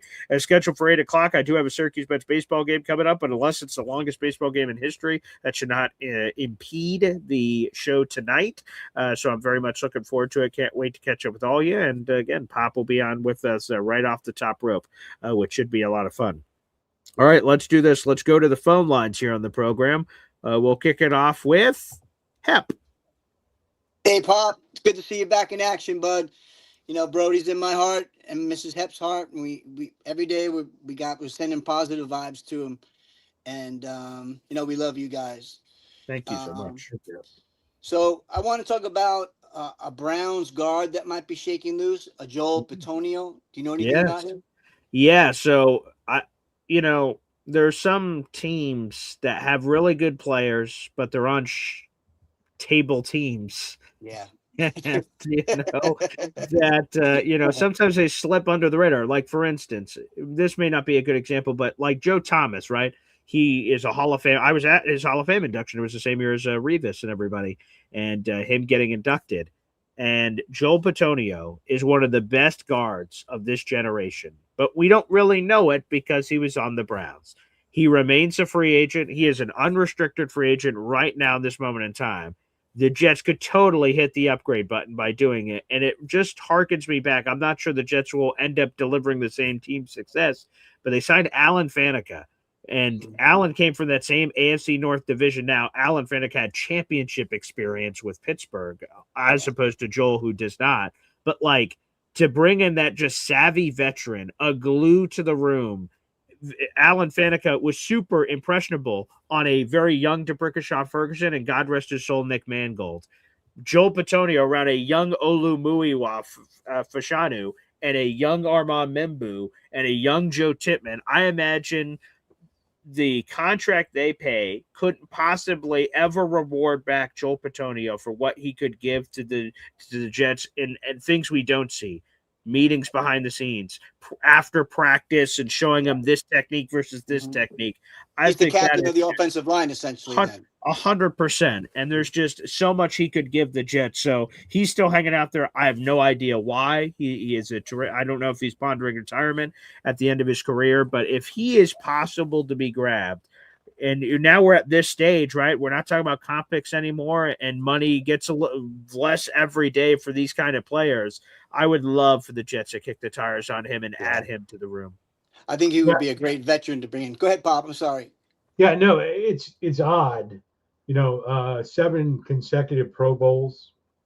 And the Browns took, it wasn't like his contract expired. They voided his contract, taking a $24 million dead cap hit when they did so. So it's confusing. He is mulling retirement, but, what would it take to bring him back? I think with some of the similar signings, it'd probably be about a $10 million if we wanted to bring him in for a year in that neighborhood or so. And so he's one of those players that you don't see anymore. Some of the things he said is, he he's the Megatron, the Barry Sanders, the Dan Marino, if you will, the one player that stays with one team throughout. Yeah. Plus, I didn't say Troy Aikman because he actually almost went to Miami Dolphins, but didn't. And the Eagles. I heard that story from Troy. But Joel has said out loud that he has some reservations about playing for another team.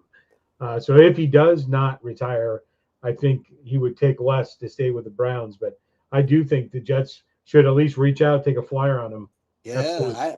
If we were to land him, how would the offensive line shuffle then, you believe? It's a great question. You think Tippmann moves back to center? Does Tippmann move back to center? So I go back and forth on this. In a perfect world, you shuffle the deck. Dylan Parham's on one side, Joe Patonio's on the other, and Joe Tippmann's in the middle. I don't want to keep shoving Joe Tippmann in different spots. So that's the part that gives me some reservation about it.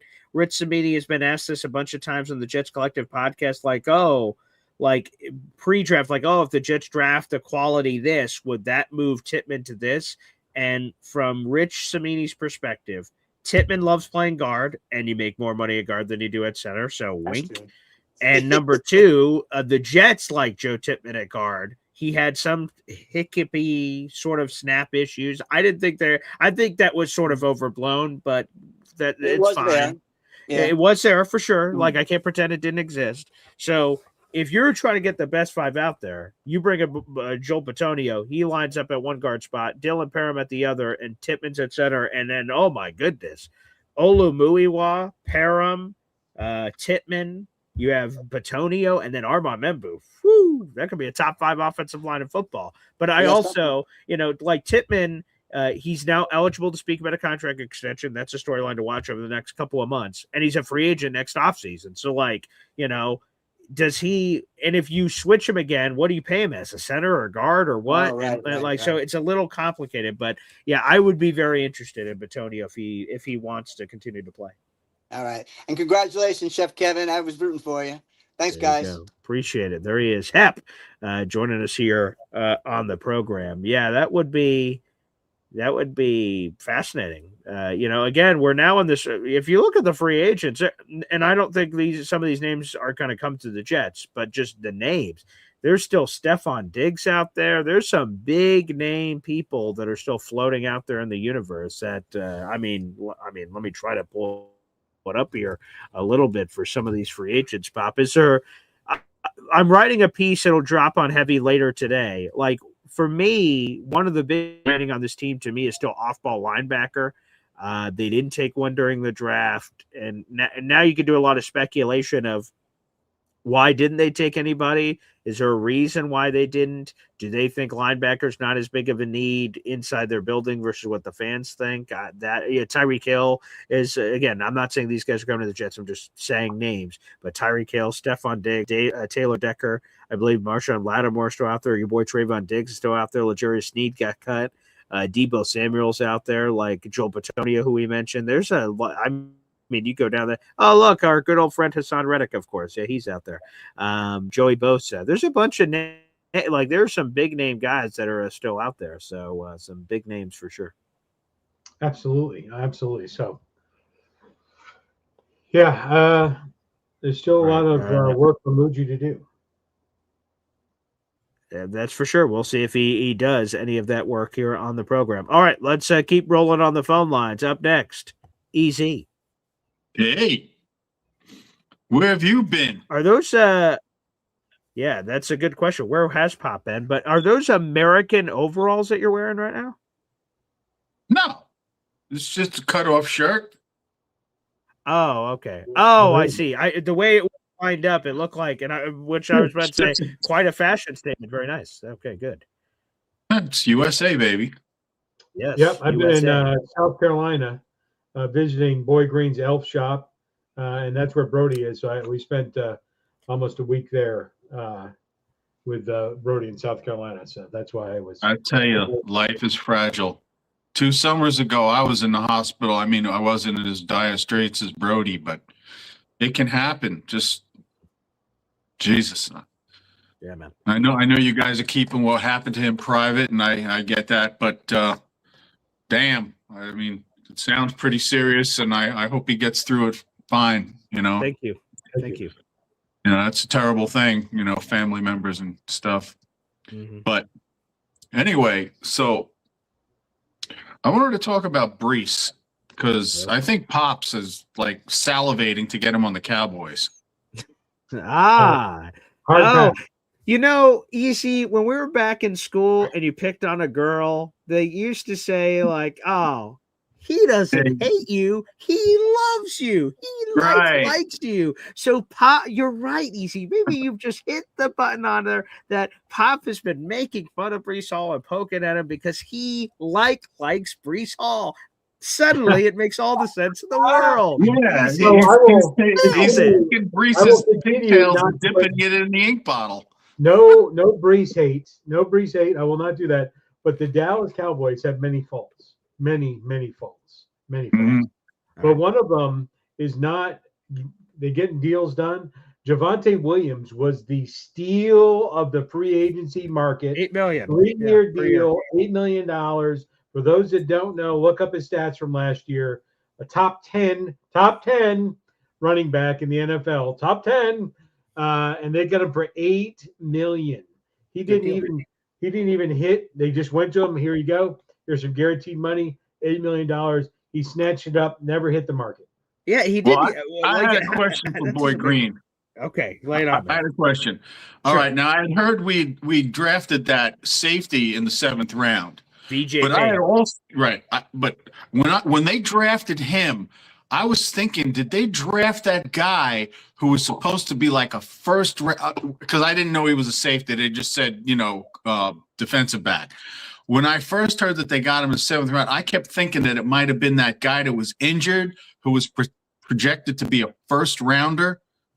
Who was that guy? That cornerback? Javon McCoy, you're talking about out of Tennessee? Yeah, who drafted him? So he ended up. I was there at the draft. He was the Raiders traded up and took him with the first pick of the 4th round. He was supposed to be a first round top 10 pick. Yeah, I think if that injury is not severe, like when we drafted our quarterback 2 years ago, I think that they might have gotten a steal with him.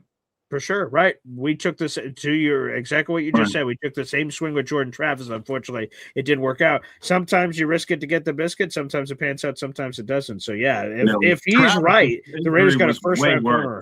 Oh, 100%. Yeah, much worse, much more gruesome. Yeah, I think he just decided. I think Travis could have worked it out. I just think he just decided he didn't want to go through the pain anymore. I think that was just like an executive, business decision that he'd rather be able to walk and be an executive at a company rather than be, probably injured badly and have a limp the rest of his life. So, 100%. I mean, kids like that. I mean, he got the college money, didn't he?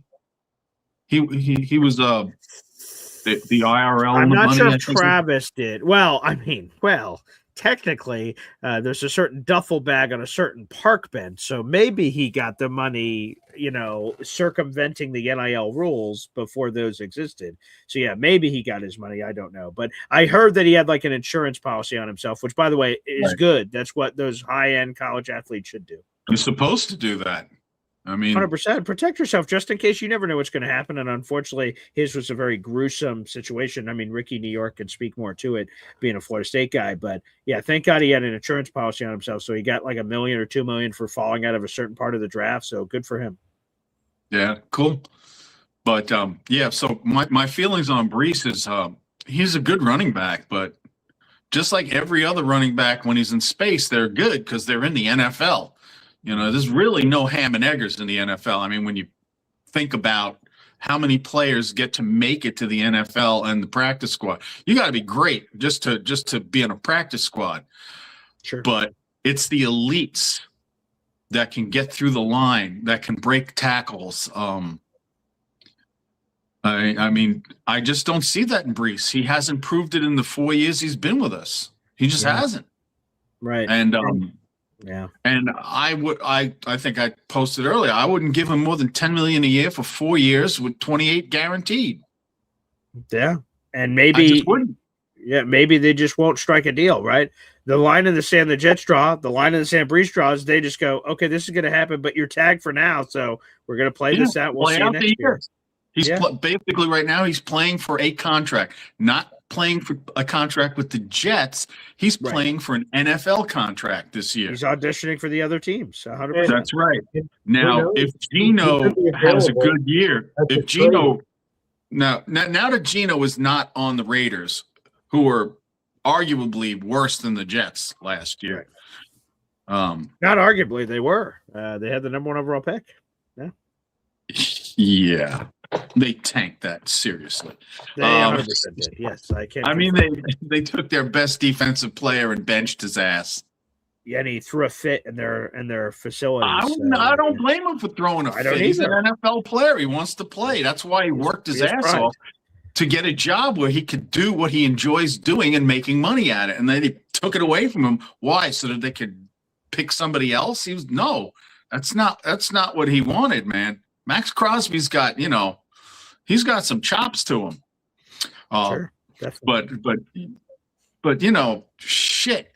They grabbed onto this quarterback, Fernando Mendoza, and they'll see if he's okay. He would have been projected to be maybe the 4th or 5th guy picked if he went this next coming draft.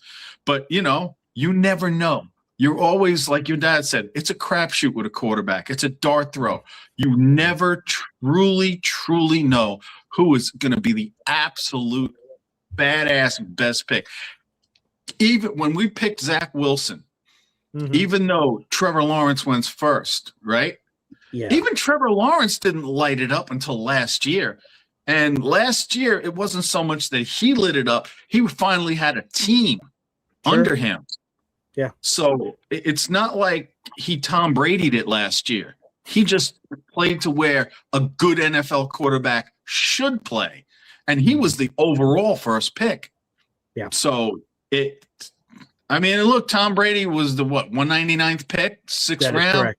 And he's the greatest of all time. I don't call him a GOAT. I like someone put in a chat in the chat said, I'm so old, I remember when GOAT was a bad thing. Yeah. You used to be, you were the hero or the GOAT. Right, yeah. Now the word has changed over the years. Right, Pops? Right. That's true. If you were the GOAT, that was not good. Which, by the way, that's a grandpa story and a half is, my dad. So, on billboards in Syracuse, it would say #Orange Nation. Like, yeah, Syracuse fans. Woo. And my grandpa would be driving and he would pass this billboard and go, #Orange Nation. What the hell does that mean? I'm like, grandpa, come on, get with the times. It's a hashtag. And then my dad would tell me, yeah, it's sort of unfair. A guy knew what something was for his entire life. And then suddenly these young, new, hip kids just change it to something else. So GOAT means one thing 1,000 years ago. GOAT now means a different thing. # means this. # means that. Oh, yeah, it's crazy. It changed everything. I remember when Hofstra University with a Flying Dutchman. That was cool. Wow. The Flying Dutchman. Now they're the Pride because Nassau County symbol is a lion. So they call them the Pride. Not as cool. Yeah, it kind of sucks. And then the St. John's with the red men, Syracuse with the orange men. Yeah. Now what are they going to call them now? The Oompa Loompas? Come on. Yeah, I know, for real. By the way, what's that jersey behind you there, Easy? It's Vinny. Oh, nice. That's what I thought. Okay, nice. Salute to Vinny. Okay. Yeah, I always take my chef posters down and my Italian waiter poster pictures down, and I only do it on the weekends. Okay, but I like it. I have 2 Jamal Adams jerseys that I bought the same fucking day. I bought a green one and a black one the same day after he said he wanted to be a Jet for life, and that should have been the kiss of death right there. Yeah, that should have been. Oh, that's brutal, Easy. Jamal Adams twice. I have a few in the closet that are a little that you can't wear with a lot of pride, but Easy. Vinny is one you can. I love that Vinny jersey. That's awesome. Hey, Pop, look, T-Town Jet just gifted a membership, so ring the bell. There you go. Who'd that go to, Pop? MH Jets fan 83. Okay, I believe that's our boy Marcus Harper out there. So salute to Marcus. Thank you for joining up with the Boy Green Coffee Club. Shout out to T-Town Jet. I guess now's a better time than any, Pop. Here's the reveal for this month's raffle prizes. Here they are. So all the raffle tickets you guys have submitted today, the raffle tickets you submitted yesterday, big drum roll. Booyah! We've got a Garrett Wilson Funko Pop. We got a New York Jets polo and a New York Jets established in 1960 hat with the old historic 3930 flex hat, sideline hat. So there you go. Those are our 3 prizes this month. We'll be giving this away on June 1st. Man, it's going to start going by quick. We're in May. It's going to be June. It's July. You start thinking about these raffles. So the schedule comes out in 2 weeks, but this is the raffle. All 3 of these prizes will be given to one person on June 1st. All of your raffle tickets you submit today, yesterday, and throughout the rest of the month of May puts you towards this. Every $3 you spend gets you a raffle ticket. I try to make it as affordable as possible so everyone can get involved in the audience. If you're watching on YouTube and you're in the comment section saying whatever you want, there's a money sign a couple slots over. Click that. You could do super stickers, super chats, super memberships, and send it all through. So make sure you guys do that. Take full advantage. So again, brand new Garrett Wilson Funko Pop of the 5 jersey, the New York Jets polo, and the New York Jets established in 1960 sideline hat. It's a cream and Kelly green sideline combination color, which is great. So looks good. So shout out to those in the audience. That is our latest prize pack.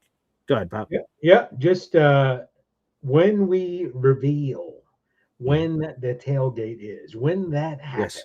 Which should happen later this month. Yeah. Yeah. When that date is identified. So let's say it's November, whenever it is. Okay. 3 months prior to that game, we will start the Boy Green and Hop on Pop Wounded Warrior raffle. We're coming back. We're running it back. We're running it back. And we're going to start off with, there will be a prize pack for the number 1 winner. It will include, Bob doesn't know it yet, but it will include an autographed copy of Beyond Broadway Joe. And although they are not in production, we will be looking for one of those white BG hats that we gave Mac for Life. It will be autographed by, not in crayon, by Boy Green. We'll clearly lay it out. It will be autographed hat, Beyond Broadway Joe, and additional prize package items for the number 1 contributor, with 50% of the winnings going to the Wounded Warrior Project, 50%, 50-50 raffle.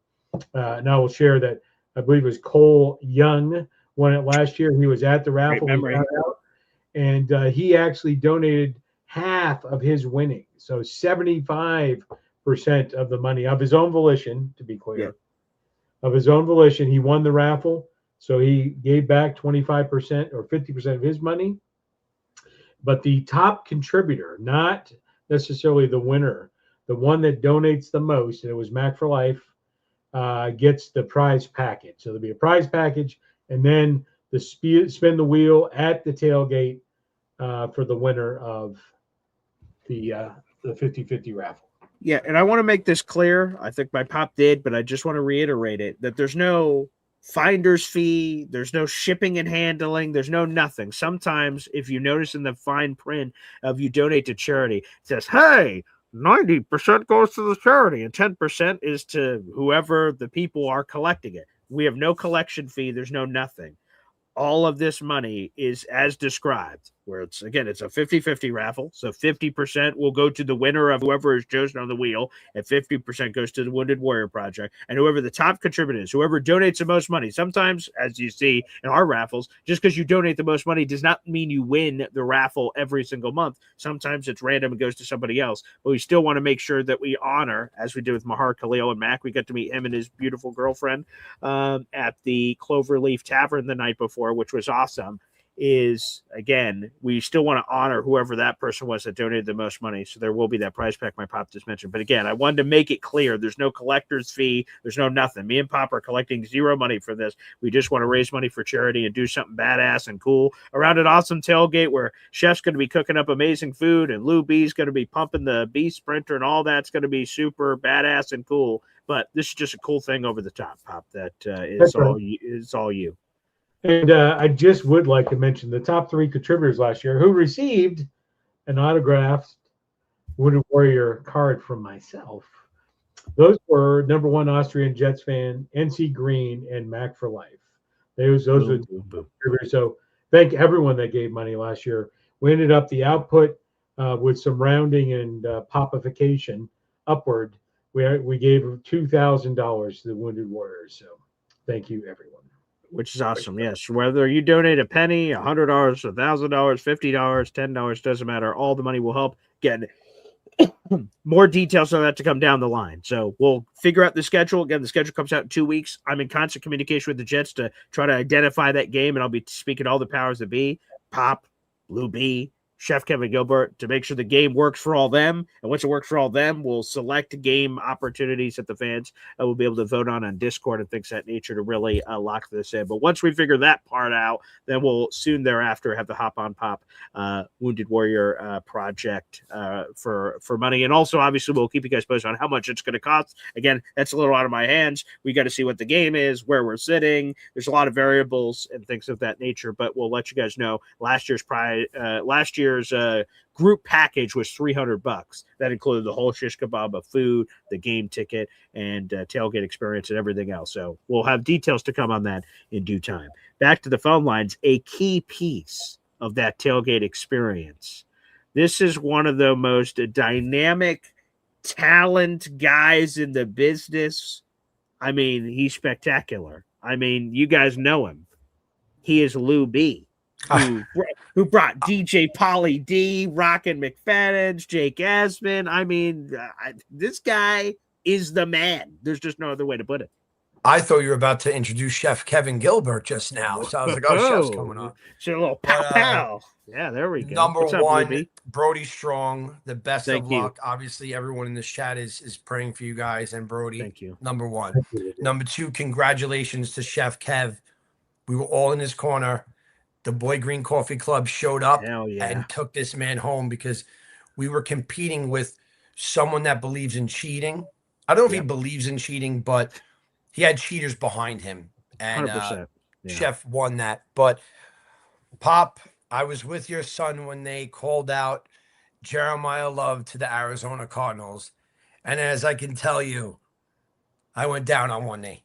He did. And I was Devastation. brokenhearted.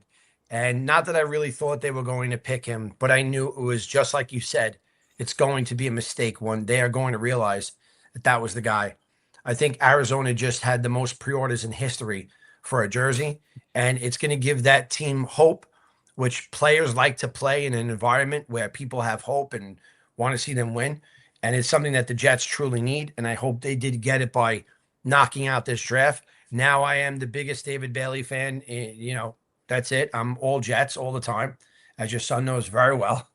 And the Breece stuff, I won't get in on the Breece stuff because people think I don't like Breece. It's the circumstances that I don't like. Although I like Breece so much more on the same team as Sadiq, because now you have these two guys that can do anything. So you have to worry about them in different ways. I think we're going to give defenses nightmares this year with the amount of weapons that we have. And Pop, I really wanted to get your opinion on the Sorsby thing, because last night, Dom C, who I know, my opinion's my opinion as a fan, but Dom C's opinion is very strong in this community. He thinks that Sorsby is worth a second round to bid. Ooh. And, I was saying that in my head, and the only reason why I was is because, once again, then Dom said that Sorsby would have been a first rounder. Mm-hmm. I don't know why we think we're going to get great picks next year. We have a lot of picks, but that doesn't mean we're going to be like, oh, we're going to get Manning next year because we have 3 picks. Right. So, Pop, I really wanted to hear your opinion on this bid for Sorsby, or where do you think that our picks are going to end up? That's what I'm really concerned about. Like, we're the Jets. We don't just look at this year. We had the worst team ever, and we got 2. Right. In a 2 quarterback class, possibly. One quarterback, excuse me. Let me just give the context to the room for people that may not know about this kid. You should see him all over the news. He's everywhere. His name is Brendan Sorsby. He is a Texas Tech quarterback. He just transferred there this offseason. Previously, he was at Cincinnati, and then previously to that, he was at Indiana. This guy is considered a potential first-round pick quarterback in the 2027 NFL draft. PFF's blurb says if he had a good season, he'd be in the running for the number 1 overall pick, is how highly people think of this kid, who currently, again, was projected to play at Texas Tech. You may be saying, then what's the problem? This sounds great. Well, he has a bit of a gambling issue. He has gambled, bet thousands of times, which averages something to like 20 or 30 bets a day in incremental money about all kinds of different things. And long story short, he's in a lot of trouble. And the NCAA could permanently eliminate his collegiate eligibility, which then could open the door for him to enter the supplemental draft, which would take place over the summer. And if the Jets bid a pick, whatever pick they bid, if they won his services, would give up that pick in the following year's draft. So a second rounder, third rounder, fourth rounder. And then he would immediately be added to the roster. Surprise, mother blank. He would just join the roster over the summer and would be a part of this thing here in 2026. So, Pop, with all of that being said, where do you stand on this? Surprise, motherfucker. Table. So table. I'm gonna give an analogy here. Okay. The NCAA and professional sports in general are the biggest tabling hypocrites on the face of the planet Earth. And I'll explain. So it'd be like, so if we didn't want people to bet on their team, so we'll correlate it to drinking, right? What we don't want people to do is we don't want them to drink and drive, right? That's what you want them to do. We're going to outlaw drinking. No one may drink ever. And I don't care what you're doing. You may not drink ever. That will eliminate drinking and driving. You cannot bet on any teams so that you don't bet on your team and fix the game. That's a stupid ass evaluation. So I would say Sorsby, I take that and that's all smoke mirrors and whatever. The NCAA has no power left. They used to rule with an iron fist and slap these people around. And now with the transfer portal, I mean, this guy had a dying mother and they wouldn't let him transfer to be closer to his dying mother because he can only transfer one time back in the day. Well, the NCAA is full of nothing. They have no power left. Whether it's the NIA money or transfer portal, they're nothing. They're toothless. So with all that being said, absolutely take a flyer on Sorsby. You can't have enough talent in that quarterback room, right? And I really don't care if he goes into the Thunderdome with Caleb and Sorsby comes out, right? 1 man, 2 men enter, 1 man leaves. Take the gamble, right? There's no golden pot of gold at the end of the rainbow in 2027. Whoever that is, they may not work out. Take as many bites at the apple as you can. And if there's an opportunity to go get Sorsby now, go get him. One more Lou B part of his question. He wanted to know, where do you think the Jets picks are going to be? So if you had to guess right now, Jets, Colts for sure. They have those. And then Cowboys, Packers, whatever is the best one. If you had to prognosticate right now, where do you think those picks are in the first round? Yeah, I would say the Jets and Colts are going to be closer than most people think. I think they're going to be in the 8 to 12 range, maybe. And then the Green Bay and Cowboys picks will be in the 15 or 20 and beyond range. So that's what I'm thinking. I think the highest value pick between Green Bay and Dallas would be a wash. Between the Jets and Colts, whoever's going to be higher will be closer than people think, right? So Pop, what you're saying is that if Sorsby wasn't in trouble, we might not even get him next year, and that's my point, yeah, right? absolutely. Because a lot of quarterbacks are going to go. He will go. A lot of people are going to take some of these very talented quarterbacks for the future. Look at the Rams having such a strong team, jumping up to get Ty. Now next year, a lot of quarterbacks are going to go. So if we can use a second rounder to get someone that we might get in what you predict to be 8 to whatever, when I don't believe that we're getting first pick next year unless we use all the capital we have on someone. And there's going to be a lot of quarterbacks next year that are very even in the draft. Like right now, if you look at them, nobody knows who's going to jump up like Mendoza did this year, right? So all I'm saying is if you use a second round pick on this guy and you have him in the quarterback room and he's competing with Cade and they're learning and going through we do not have a quarterback right now. We have a vet. Thank God. We hope we gave him weapons. He's going to do well, but we have not solved this problem. We are not winning anything until we solve this problem for now and for the future. And we have a very young team. So if you have two really good rookie quarterbacks, I feel like the future is bright. And that's why I'm totally for trying to put a second. Oh, and by the way, if anyone shades on him for gambling, tonight I'm going to be with about 4 NFL players. They're all gambling, by the way. They have markers. They're all gambling. They gamble all the time. All these guys bet on teams all the time. They all do it. He just did it probably more excessively and through an app, which they were able to say, oh, there you go. These guys all bet. These guys all bet. Okay. Right. I won't use any names, but they all bet. That's it. Tonight they're betting. They're here. They're here betting with me, partying with. They're betting. That's what they're doing. So where do the Raiders? Where's their home stadium now? Yeah, Las Vegas. To think that these guys aren't gambling, they gamble. That's what they do. To some guys, it's a hobby. It's like, it just is what it is. I don't gamble. I don't drink, and I don't gamble. That's just me. But these guys do gamble. If you think they don't, I mean, I know players since 1999. My career started with being, like my first investors in my groups were NFL players. It was actually Denver Broncos, and they just all bet since the day. That's it. They love gambling. They gambled on themselves. To be honest with you, their biggest gamble was gambling on, I'm going to go play football instead of getting a regular job.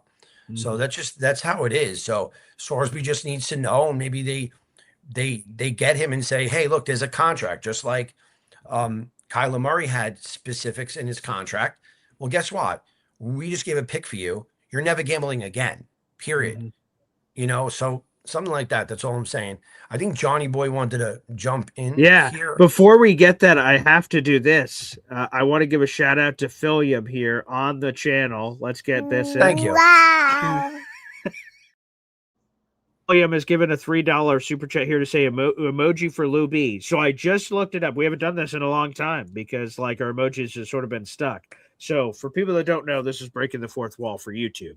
You have to have certain amount of memberships. That's not subscribers. Subscribers are free. Members to the channel to unlock, to have the ability to have more emojis. You can only have as many emojis as you have members. So long story short, people, I just looked it up while Philium brought this up. We are 40 members away from unlocking an emoji, which means that this would immortalize Lou B in emoji form, which obviously is deserving. So folks out in the audience, if you guys all come together and gift 40 memberships, whether that happens today or the coming days or what have you, although it does change on a day-to-day basis because YouTube switches stuff. So right now, today, I can tell you, we are 40 memberships away from unlocking an emoji. If you guys all rally and give 40 memberships today, go. We can unlock the level for Lou B. We'll put a placeholder in there, and then we'll tell Snowball makes all our emojis to make it happen. Lou B, come on now. You in emoji form. There is only 3 people in this chat right now that have risked their lives to be on this show, and that's me, Pop, and Johnny Boy. If you've ever driven in a car with Boy Green, you have risked your life for the show. So I deserve an emoji. And Pop, the most important question that me and Johnny Boy keep asking ourselves is, who taught this man how to drive, and what county, state, city passed him? Well, here it is. We're going to peel back. Boy Green likes to overuse phrases sometimes. We're going to peel back the fourth wall or the curtain or whatever he says. So here's the truth. Well, before you give the truth, Pop, look at this. People are starting to rally for Lou B, baby. Jared B just gifted a membership. 9. William, 5 memberships. Oh, yeah, baby. Here we freaking go. Indiana. So a little more help for Gangrene. 34 memberships away. Pop, can you reveal who those memberships went to?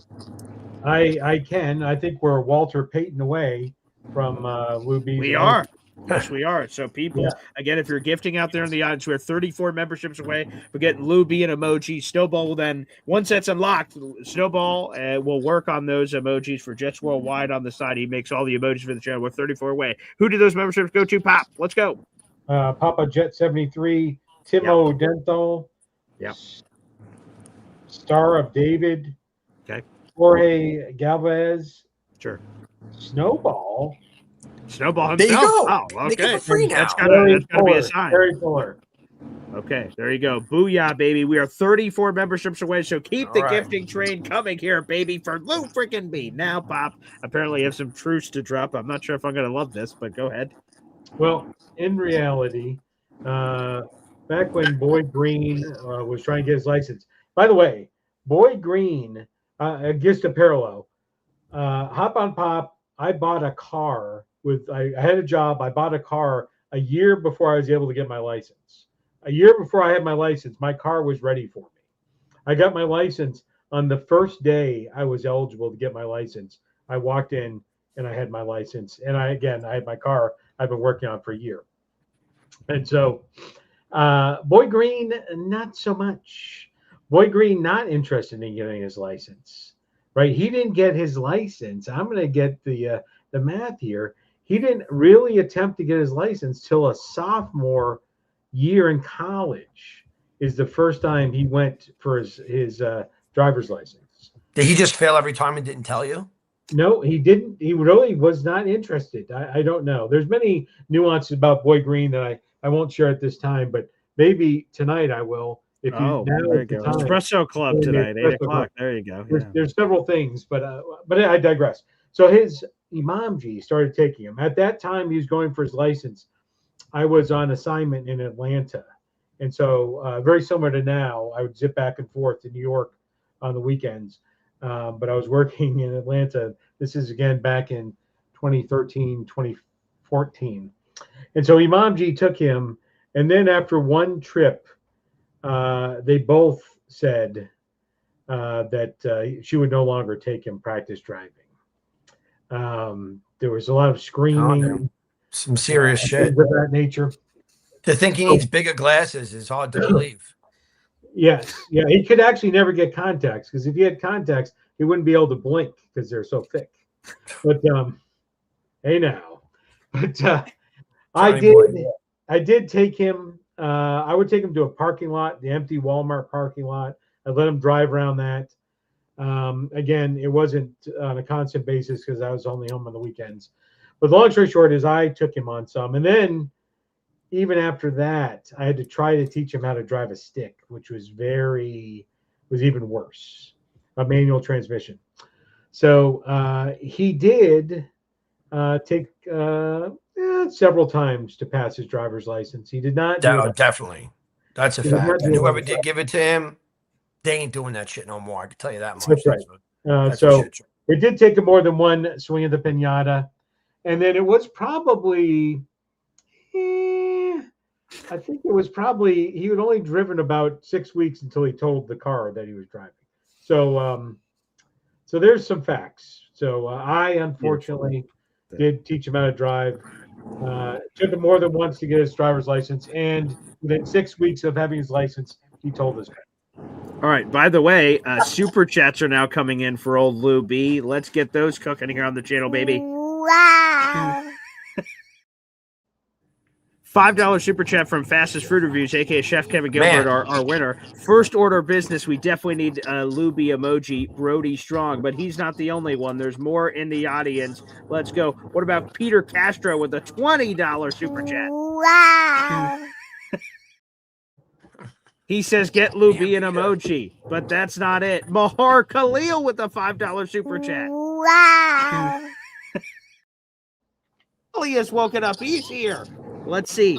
He says, if Sorsby is the guy, then why don't we give up a first rounder and start the development now? Cheaper than trading up next round. We would definitely get him with a first. That's yeah, we would. I don't think anyone else is giving up a first, but again, what are you willing to risk? Because, like, you know, if you give up a first and everyone else submitted a fifth, you're paying a iron price for something you didn't have to. So you got to do your homework out there in the audience. By the way, all of these super chats coming in, we're now 24 memberships away because super chats can count the same thing as well. Love you, buddy. 24 memberships away, people, from getting Luby an emoji right here, right now. Let's go. Thank you.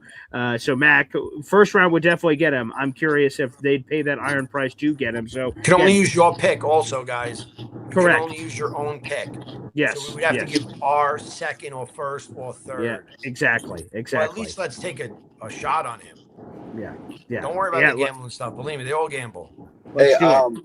24 memberships away again. I just want to, for Luby emoji, if you're just joining us right now, we've gotten a surge. We've gotten some energy and good because Luby's our guy. 24 memberships away on the show right now. If we could get to it, we could get Luby a friggin' emoji, and well deserved. He should be immortalized in emoji form forever, and he'll work with Snowball to make that happen. So wait a second. We've got another super chat coming through here. It is Frankie jumping through. Wow. Got some supporters out here. Thank God. Wow. Uber was created for BG. Thank you, Frankie, for that. I risked my life. An emoji. I'm telling he you, did. I really did. He put his life on the line. I sat on a diaper. Go. Okay, he did. I will just say real quick, by the way, it was a clean diaper. I'm a dad. You have to be equipped for any children that are out there in the audience. Hop on Pop just gifted a $10 super chat. Wow. We are 19 memberships away, people. 19 memberships away. This could happen on the show right here, right now. We are 19 memberships away, or the equivalent of super chats, which, again, you guys are taking full advantage of. So 19 memberships away, Luby emoji. Anywho, Johnny Boy, yes, go ahead. Can we talk about the Uber conversation? Sure. So I'm like, so we parked the car at the spot, right? Thank goodness we got there, you know. I'm like, hey, I'm gonna get an Uber, and BG looks at me and he's like, what's an Uber? I'm like, what do you mean what's an Uber? You know what wait Uber a second is? Wait a second. I know what an Uber is. I just don't have the Uber, Lyft, or anything app in my phone. I've never used it. I don't use it. My fiance, the only time I've ever had to use it, she does something with it. So I don't use any of those apps. I know what it is. It's very quick. Let me interject here. For anybody that does not know, we are talking about the cheapest mother tabler on the face of the planet Earth. That is Boy Green. Whoa. A lot of shit's coming out. Selective, not cheap. Anywho, a $5 super chat just came in from NY Jets FL, baby. Wow. You bet your sweet buns. I did keep driving. Thank you, NY Jets FL. Peter Castro wants to know how much are the memberships? Okay, so memberships are $3 a piece. So here's another way to put it. We're $52 away because I just broke it down in that form. If you just want to do super chats or memberships or gifting that way. So whatever that is on memberships for 52 away. I appreciate everyone, obviously. Thank you. Oh, yeah. That would be if someone gifted 18, because my math is terrible, 18 memberships, that would get you there, folks. So 18 memberships away or $52 away from getting Luby his emoji. He's got some supporters, and I'm not surprised. Luby's the man. Johnny Boy, go ahead. Hey, Pops, were you telepathically, like, out of nowhere, myself and Luby in the car kept hearing moron out of nowhere? What? Or is it that you have an audio recorded that he makes some type of mistake and it just instantly, goes to that audio to pull out? Because, dude, it was the most, it was fun, first off. It made it very interesting. But I wish that everybody could have seen Luby's face. That's the shit that had me rolling. Because Luby cannot. The chat, until you hang with me, it's hard to explain what I go through sometimes. Holy shit, right? So the one part that we're in the alley. Kyle Clifton. Whoa, let's get this in. We are now one membership away. Luby deserves it. He just sent in a $50 super chat. Wow. Holy drink, crap. Kyle. We're one Two. membership. If someone gives one membership right now, it's official for Lou B. Shout out to Kyle Clifton. Inside, outside, Kyle Clifton. Lou B appreciate that, deserves Kyle. it. Whoa. The next membership that gets gifted will push us into the end zone. One membership away, people. Let's go. Hell yeah. Unbelievable. That's so cool. It'll be me scared in the back of the car. Oh. I wish Shout Pops out. would have been there when we had the freaking Austin Powers moment. And you know what's so crazy about it? If he would have went up a little bit up more, there was a section that was open. He could have got the cart right there and wouldn't have got literally Look at this. trapped between the two walls. Indy Jets is the final piece to the puzzle. It has happened, people. Let's go, Indy. Let's go. Indy. Lou B, you now freaking have a gosh darn it. Here we go, guys.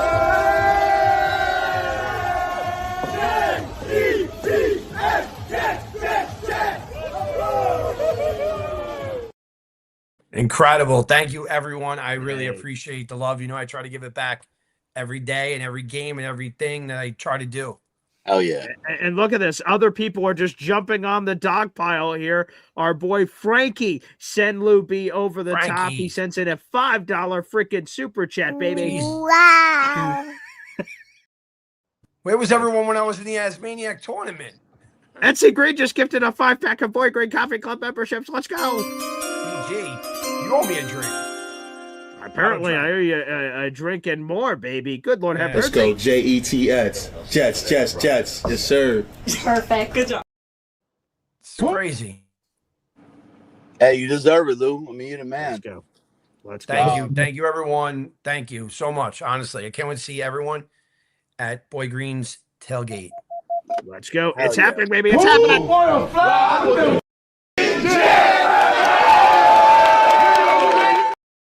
Green. Well, Lou B, obviously, I hope you already knew this, but it shows how important you are to our Jets community, how important you are to this Boy Green family, and it was great to have you at the tailgate last year. It's going to be great to have you at every tailgate for the rest of the time. Pop, can you read all these new members real quick to the Boy Green Coffee Club? Ooh, I have to head out because I'm about to. Okay. I'm at her my daughter's game, so last game of the season. Yeah. Appreciate you, boys. You guys be good. Lou B, all love. Pops, Brody Strong, all day, every day. I really look forward to every single post you put, giving us an update, and we really do appreciate that, man. It means everything. BG, I think we're gonna make a LASIK fund to get you LASIK surgery done. All right. Unnecessary. We're always look. You got two brothers over here for life now, so we're gonna break your balls all the time until the next trip that we see you again, man. And we'll have more and more new events that occur for us. Hey, all love, man. Appreciate you guys. There is Johnny Boy. So Thank Pop, you, go everyone. ahead. Yeah, this was amazing. And shout out, I want to give a huge shout out to Philium.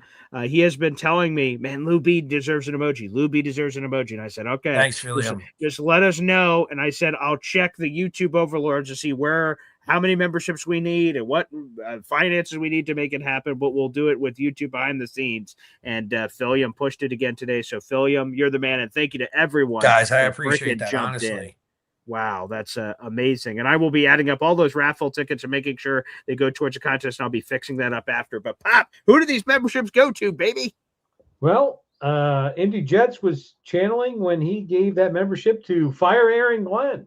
Oh, Jesus. Oh, wow. What are the chances of that? Jesus Christ. Taylor Donofrio, JT420, Beto, something Strives for Life. Okay. Jerry Fenray, and there you go. And then Jared, yeah, there you go. Okay, beautiful. So thank you, everybody. That's amazing. So Luby emoji. So I see Snowball's already in the chat. So your emoji awaits. I will keep an eye on that. So we'll see how quickly he's able to pull that together for you, Luby. And beautiful. That's thank you, everyone. Philliam, NC Green, everyone. Just Yo Holmes. Let's go. Just everyone that I'm seeing here. Thank you. And Kyle over the top. That was crazy. Okay. Yeah, I'm seeing some suggestions. So let me ask you this, Luby, live here on the show. So, like, again, we have a bunch of emojis here of people. I'm going to throw a bunch of them up on the screen that we've had over time, a scared right? One. So, like, we have a Mom G. She's in here. That's awesome. We've got EZ and is being the OC with the headset. We have the updated EZ with the Aussie action. We've got Philium in here. We've got your boy Johnny Boy Trojan. We've got Hep in here. Yeah, that's vivid. We've got Bubba Badshaw. What do you have any requests for this emoji as it's being created? Some people I'm seeing in the chat want the big jet hat for the magician. Yeah, we could do that. The magician. Okay. The magician's fine. And BG saw the magician in action. He will tell you. I was getting a lot of these picks right, except the Jets picks, which was unfucking believable. 100%. 100%. And I agree with Philium, who said that Lou B did make this the best draft ever. And I heard so many compliments, Lou B, that like with me, you and Johnny Boy at the draft, our videos that came out, being on TV and all that stuff, for all the Boy Green Coffee Club members that couldn't be there, they felt like they were there because we were there having the time of our lives. So I got a lot of text and emails and compliments to you, and rightfully so, Lou B, for everything that you've done. I really appreciate you saying that, because my whole part of it was the reason why I wanted BG to come. I could have picked a lot of people. I go to the games with a ton of people. I knew that would help the chat see what was going on, see what was happening there. I didn't know how it was going to happen, but it did happen. And then, the call-ins live on Jake's show, and it was just crazy. And it was I really wanted everyone to see this shit, because it was really, really crazy, man. We really had the time of our life, and I wanted everyone to see as much as they could. And you certainly did that. So, Lou B, we're going to have you obviously back at the tailgate. We will find out the scheduling coming up when the Jet schedule drops here in a couple weeks. Do you have an opponent you're hoping for? Anything for the game coming up this fall? Well, I would like someone that we could beat. Yeah, right. That's anybody. So anybody they line up, we can beat. So okay. Well, some will be harder than others, BG, but I think it has to be a little bit earlier in the year. It can't be too cold, because then I tailgate all the time. Every week I tailgate. I'm there every week tailgating. So to get the participation, it has to sort of be no further than November. Okay, I agree. We're going to have it on the earlier side, so we'll definitely lock that in. But Lou B, so the emoji is yours. I'm reaching out to a snowball now, so I can't wait for that. Everyone's pretty fired up for the tailgate. Again, details to come. The only thing I'll tell you is make sure that you got your moolah ready, people, because the Jets want that money from me as soon as possible. So when I tell them the amount of seats, they're like, moolah. So BG, that's the quick thing. BG, quick question. Why can't you take advanced payments on it? That's a good question. The only thing is I just don't know exactly how much it's going to be, so I don't want to start losing track of people sending advanced payments for seats I'm not sure of. But no, or else I would be doing that right now to make sure we lock in spots. But maybe the more this is going to be my second year of officially hosting through the Jets. Hopefully, eventually, I get to this elite status where it's not going to be a question. I can pick whatever game I want, and I can sit wherever the hell I want. And at that point, the money will be automatic, and we'll know exactly how much it is every year. So I hope once we reach that point one day, Luby, and I'm sure with you and Chef Kevin Gilbert and our whole team here, that's going to happen sooner rather than later, I'm sure. Yeah, I think it really matters, how Chef sets up, because it's obviously he's cooking for so many people. Yeah. And that's really what it is, because everyone could come. Right. Yeah, so 100%. One way or another, everyone in this chat can come, period. So we'll be there. And it's good. It's great. You meet everyone. There's so many people in the chat that I met last year, and I didn't really know them as good as I know them now, which is crazy. So there's so many fans that you meet on the road. We met Jet fans in Pittsburgh that we bonded forever. 100%. 100%. Forever. Guys from out of the country that we bonded with forever. And it's crazy because now they're texting me, oh, what game we coming to? And then one year when we go to one of these away games overseas, there's going to be some of those guys that are there to welcome us, which is awesome. Or any Jet fan that goes there. Like I said, when the Jet fans go there, I want you to link up. 100%. So, that's what it's all about. Lou B, you got a freaking emoji, baby. Let's go. Thank you, everyone. I appreciate that. You guys have a great day. But that's it, man. Go Jets. The Jets are on the right path, no doubt, 100%. And the one thing that I've been saying since the beginning, Muji will leave no holes. I know a missing linebacker right now. I know we may need it. He will not leave one hole going into this year. They'll reevaluate again. They'll push guys out again. They'll move forward into next year's draft. That's it. This guy knows what he's doing. That's just the 100%. bottom line. We got a really good team right now. Thank you, Magician. Thank you, Go Magician. Jets. You're the best, baby. Look at that, Lou B. Wow, Pop, what an explosive, like, whoa, mamacita, that just came in here for Lou B, and very deserving. Again, shout out to Philium for kickstarting the campaign and everybody for jumping in. Again, I will catch up and make sure all of your raffle tickets are accounted for, and I'll update the leaderboard on the scrolling ticker and everything else, Pop, here. We have 2 calls left here, Pop. Let's go piece by piece through both of these guys. NY Jets FL. Your mic's a little low. I don't. Can you hear me? A little quieter. Hold on. Oh, okay. We'll circle back to you, Ted, in a second. Let's go to Bill Aimley, our other caller. What's up, Bill? Hey, how's it going? Oh, excellent. What a show. Happy Saturday to everyone. Mhm. Glad that the news on Brody keeps getting better and better each day. Yes. And wishing him and of course Indy Jets a full recoveries. You know, be nice to have them both in the chat a lot more often together. So that would be nice. 100%. Right. So when it comes to Breece Hall, we'll see what Muji decides to do as far as what, you know, how much does he feel that Breece is worth, and come out with either a contract that they can both agree on, or at some point they'll just decide that during the course of the year they'll trade him. But we'll see how that goes. I still think he's a solid back who's been underutilized for these last couple of years, where we even had one OC famously say, "Oh, I didn't even know he'd be that good in the passing game. Who knew?" Still one of Oh the my stupidest things God. It's that My and the goodness. Micah Parsons And that's thing. the They're, story.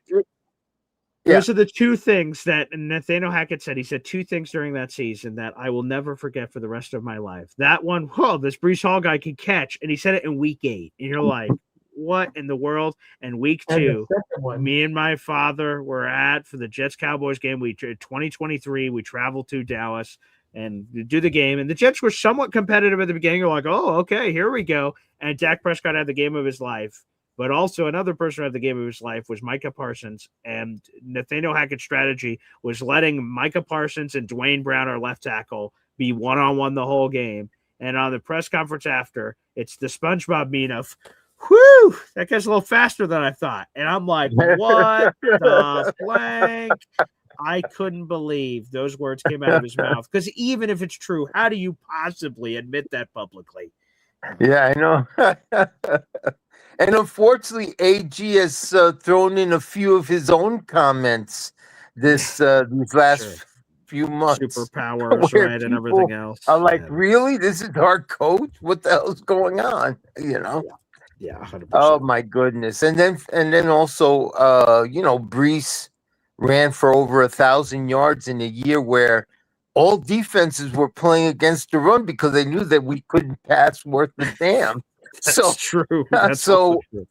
you know, I Breece definitely has his worth to this team, but it's up to Muji and company to decide whether or not they want to hold on to him for a couple of the years or go to someone else. So we'll leave it at that. But I'm definitely a Breece supporter and hope that he does stay and finally get utilized, because 1,800 combined yards or something, I think Breece can do easily if he's utilized in that fashion.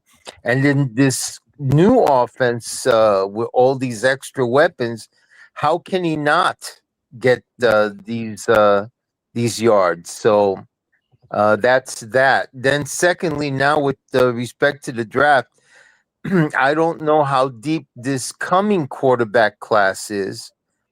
But if it is deep, the good news is that either one of these guys will drop to where the Jets are drafting, or the Jets at most could just trade a second round pick with their first to move up to select one of these guys, unless this particular class craps the bed just like the last one and put us in this position again that we only have one guy to choose from. It's like, okay, all right, I guess we're gonna have to use all our first round picks in order to get this guy. So that's that Sorsby. We'll see. We'll see. I mean, if he is that good, then Muji will act appropriately to try and get him. And finally, when it comes to Arvell Reese, given that they chose Bailey instead, I'm fully convinced that there won't be a 3-4 defense in the Jets' future. Because to me, they should have chosen Arvell Reese and at least one of the stud linebackers in this draft in order to give themselves the depth that they needed so they can play around with a 3-4 defense.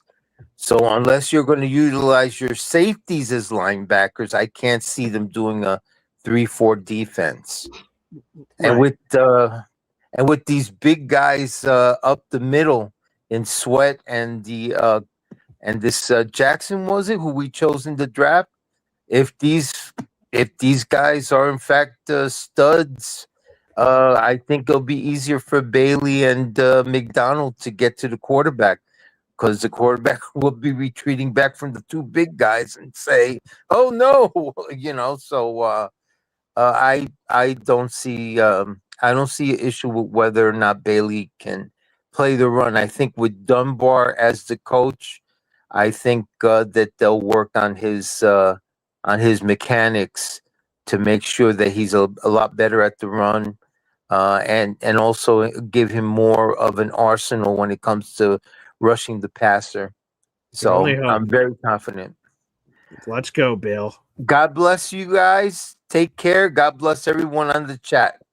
Thank you, Phil, joining us. Bill, excuse me, joining us here on the chat. I have Phil on the mind with all these coming up, but thank you to Bill for joining us here on the show. And one thing left, Pop, and Brother Yeti saying, how did we just meet Lou B this year? He seems like such a vet. Obviously not his first rodeo.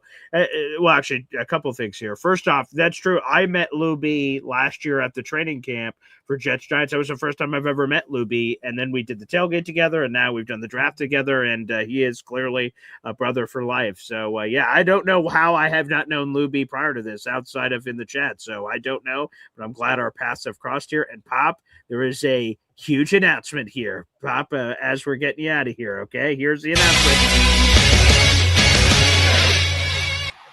Yes, tonight, live on the Espresso Club. That's it. Yeah, please reveal it. It sounds like you know what it is. Lou B's emoji will be revealed. There you go. So, Boy Green Espresso Club members, we will do thank you so much to everyone in the audience for rallying the super chats and the memberships and everything.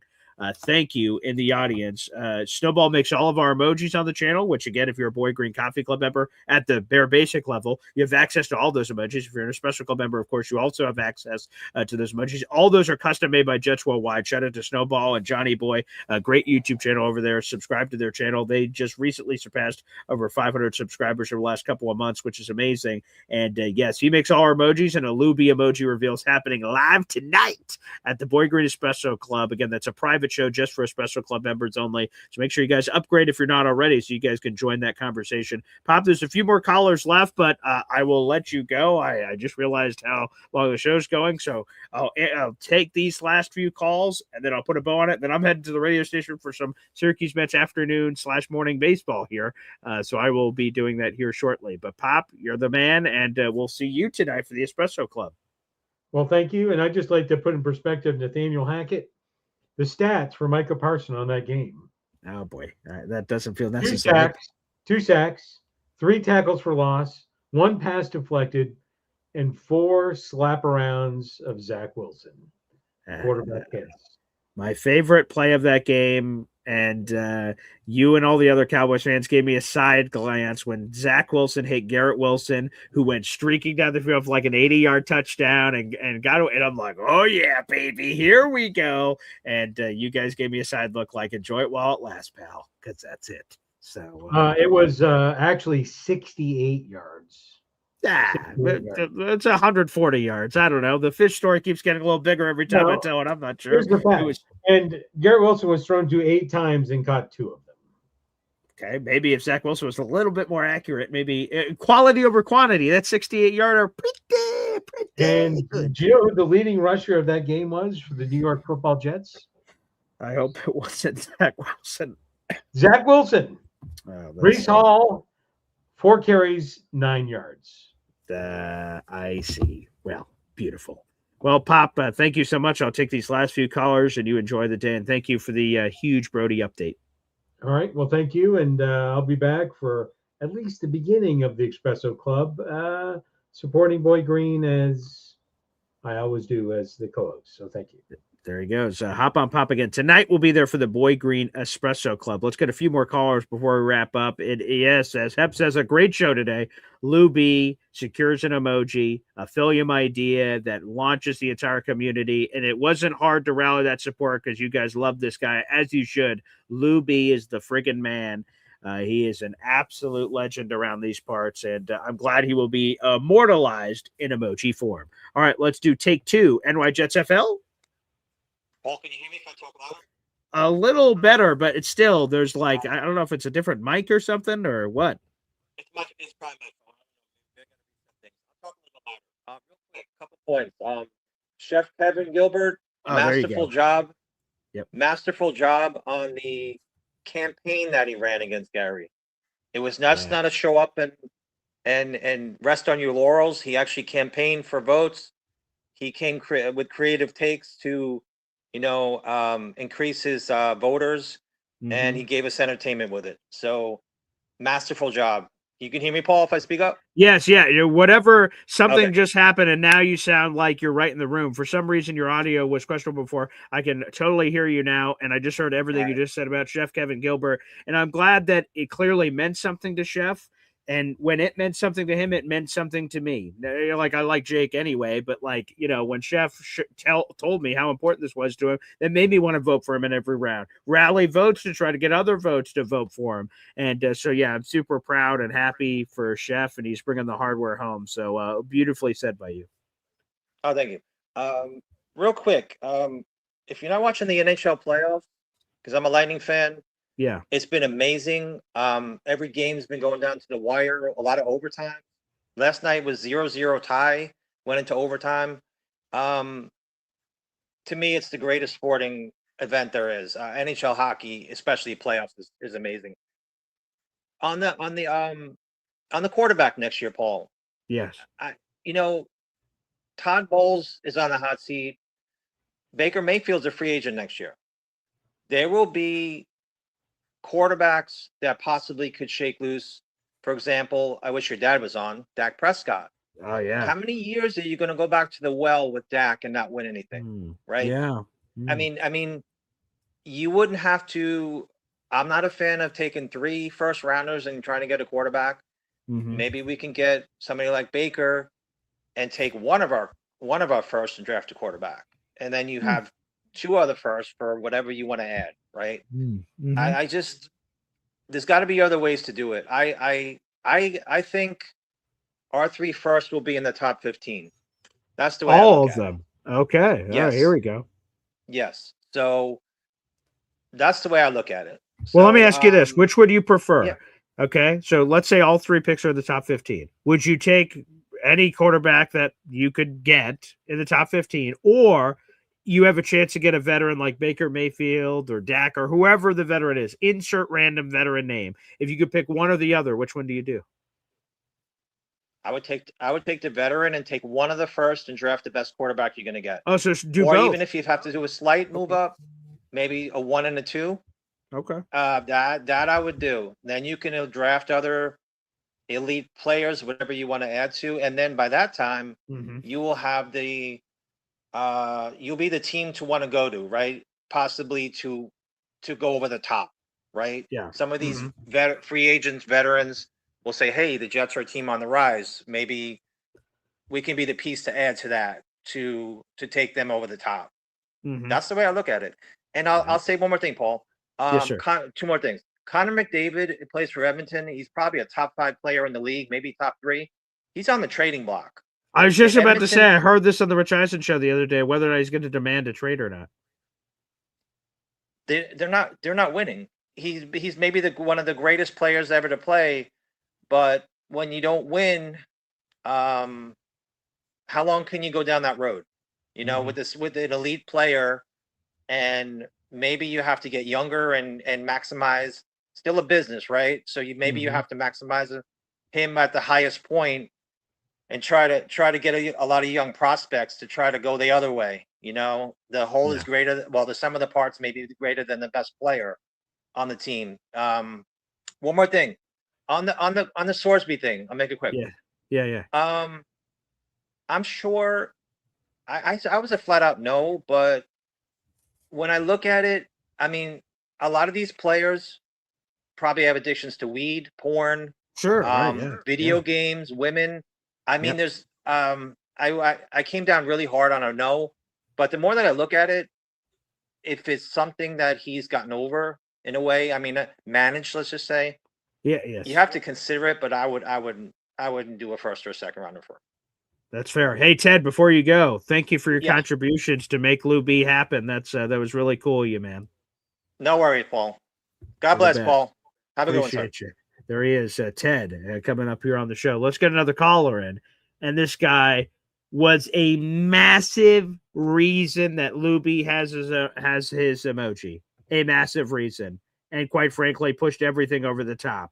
It is the one and only Kyle gosh darn Clifton. Lou B deserves it. A 50 spot, which inspired the pushing of it to get over the top for Lou B. Kyle Clifton, thank you from the bottom of my heart for the support, and I'm sure Lou B feels the same way. Nice to meet you, Boy Green. I just met Lou B a couple of weeks ago at the Badlands event, and you know I've been impressed with his work in your community and Jake's community, and you know, he's my neighbor here in Southwest Queens, a couple of neighborhoods over.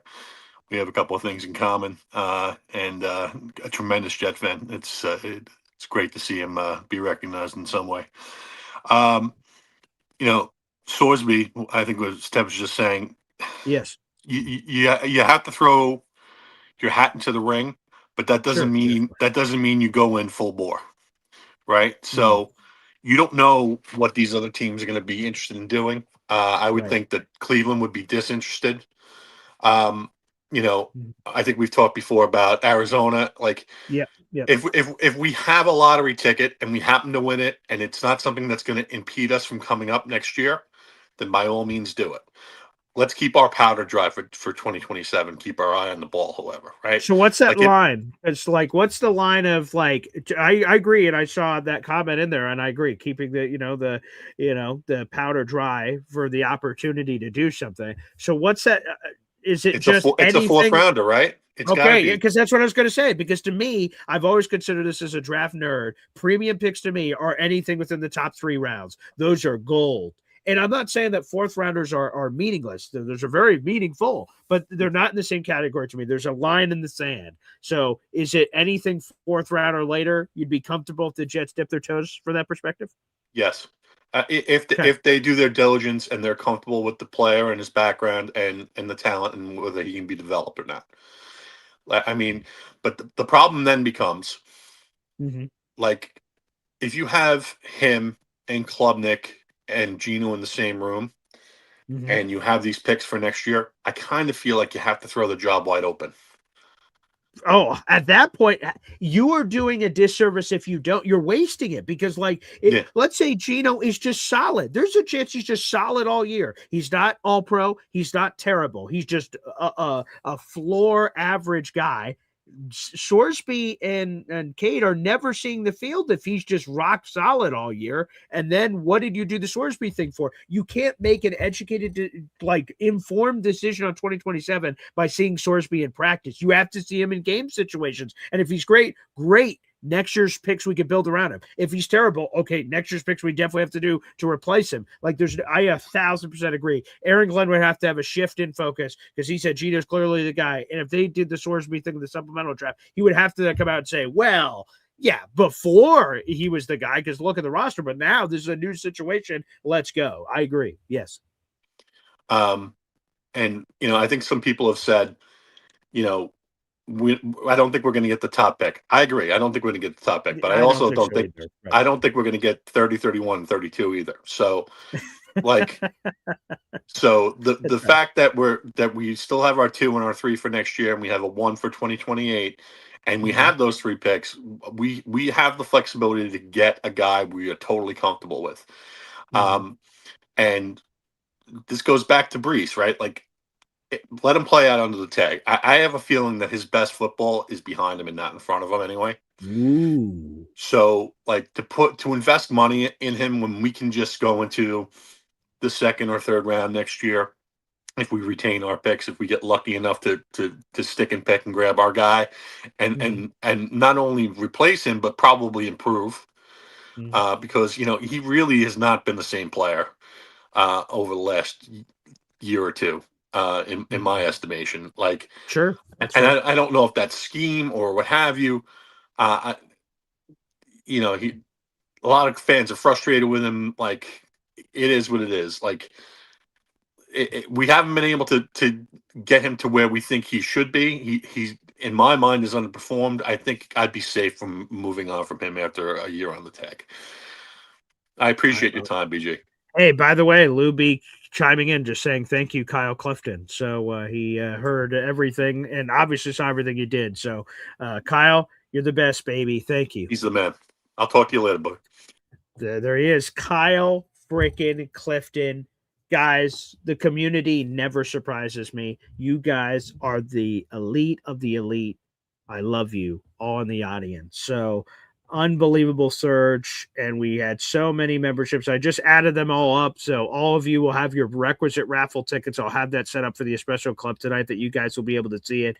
There's so many people to thank from the beginning of the show till now. Jared B gifting a membership, Austria Jets fan giving memberships to Indy, NC Green gifting a membership, Austria Jet fan giving memberships to Hep, Fastest Food Review super chat, T-Town Jet gifting a membership, Philium starting the emoji for Lou B train, and us finding out that 40 memberships or the equivalent of super chats was necessary to make this come through. Jared B membership, Philium 5 memberships, Fastest Food Reviews $5 super chat, Peter Castro $20 super chat, Mac $5 super chat, Frankie $5 super chat, Hop $10 super chat, NY Jets about $5 super chat, Kyle Clifton with the 50 burger, 50 freaking dollars. Indy Jets pushing it officially over the goal line with a membership. NC Green with 5 memberships. Frankie with a $5 super chat. The community is the freaking best. And again, Luby has earned his emoji, and that emoji will be revealed live tonight for the Boy Green Espresso Club. That is at 8 o'clock. If you are currently not a Boy Green Espresso Club member, what are you doing? If you're watching right now on YouTube, live or after the fact, there's a big join button on your screen. Click that.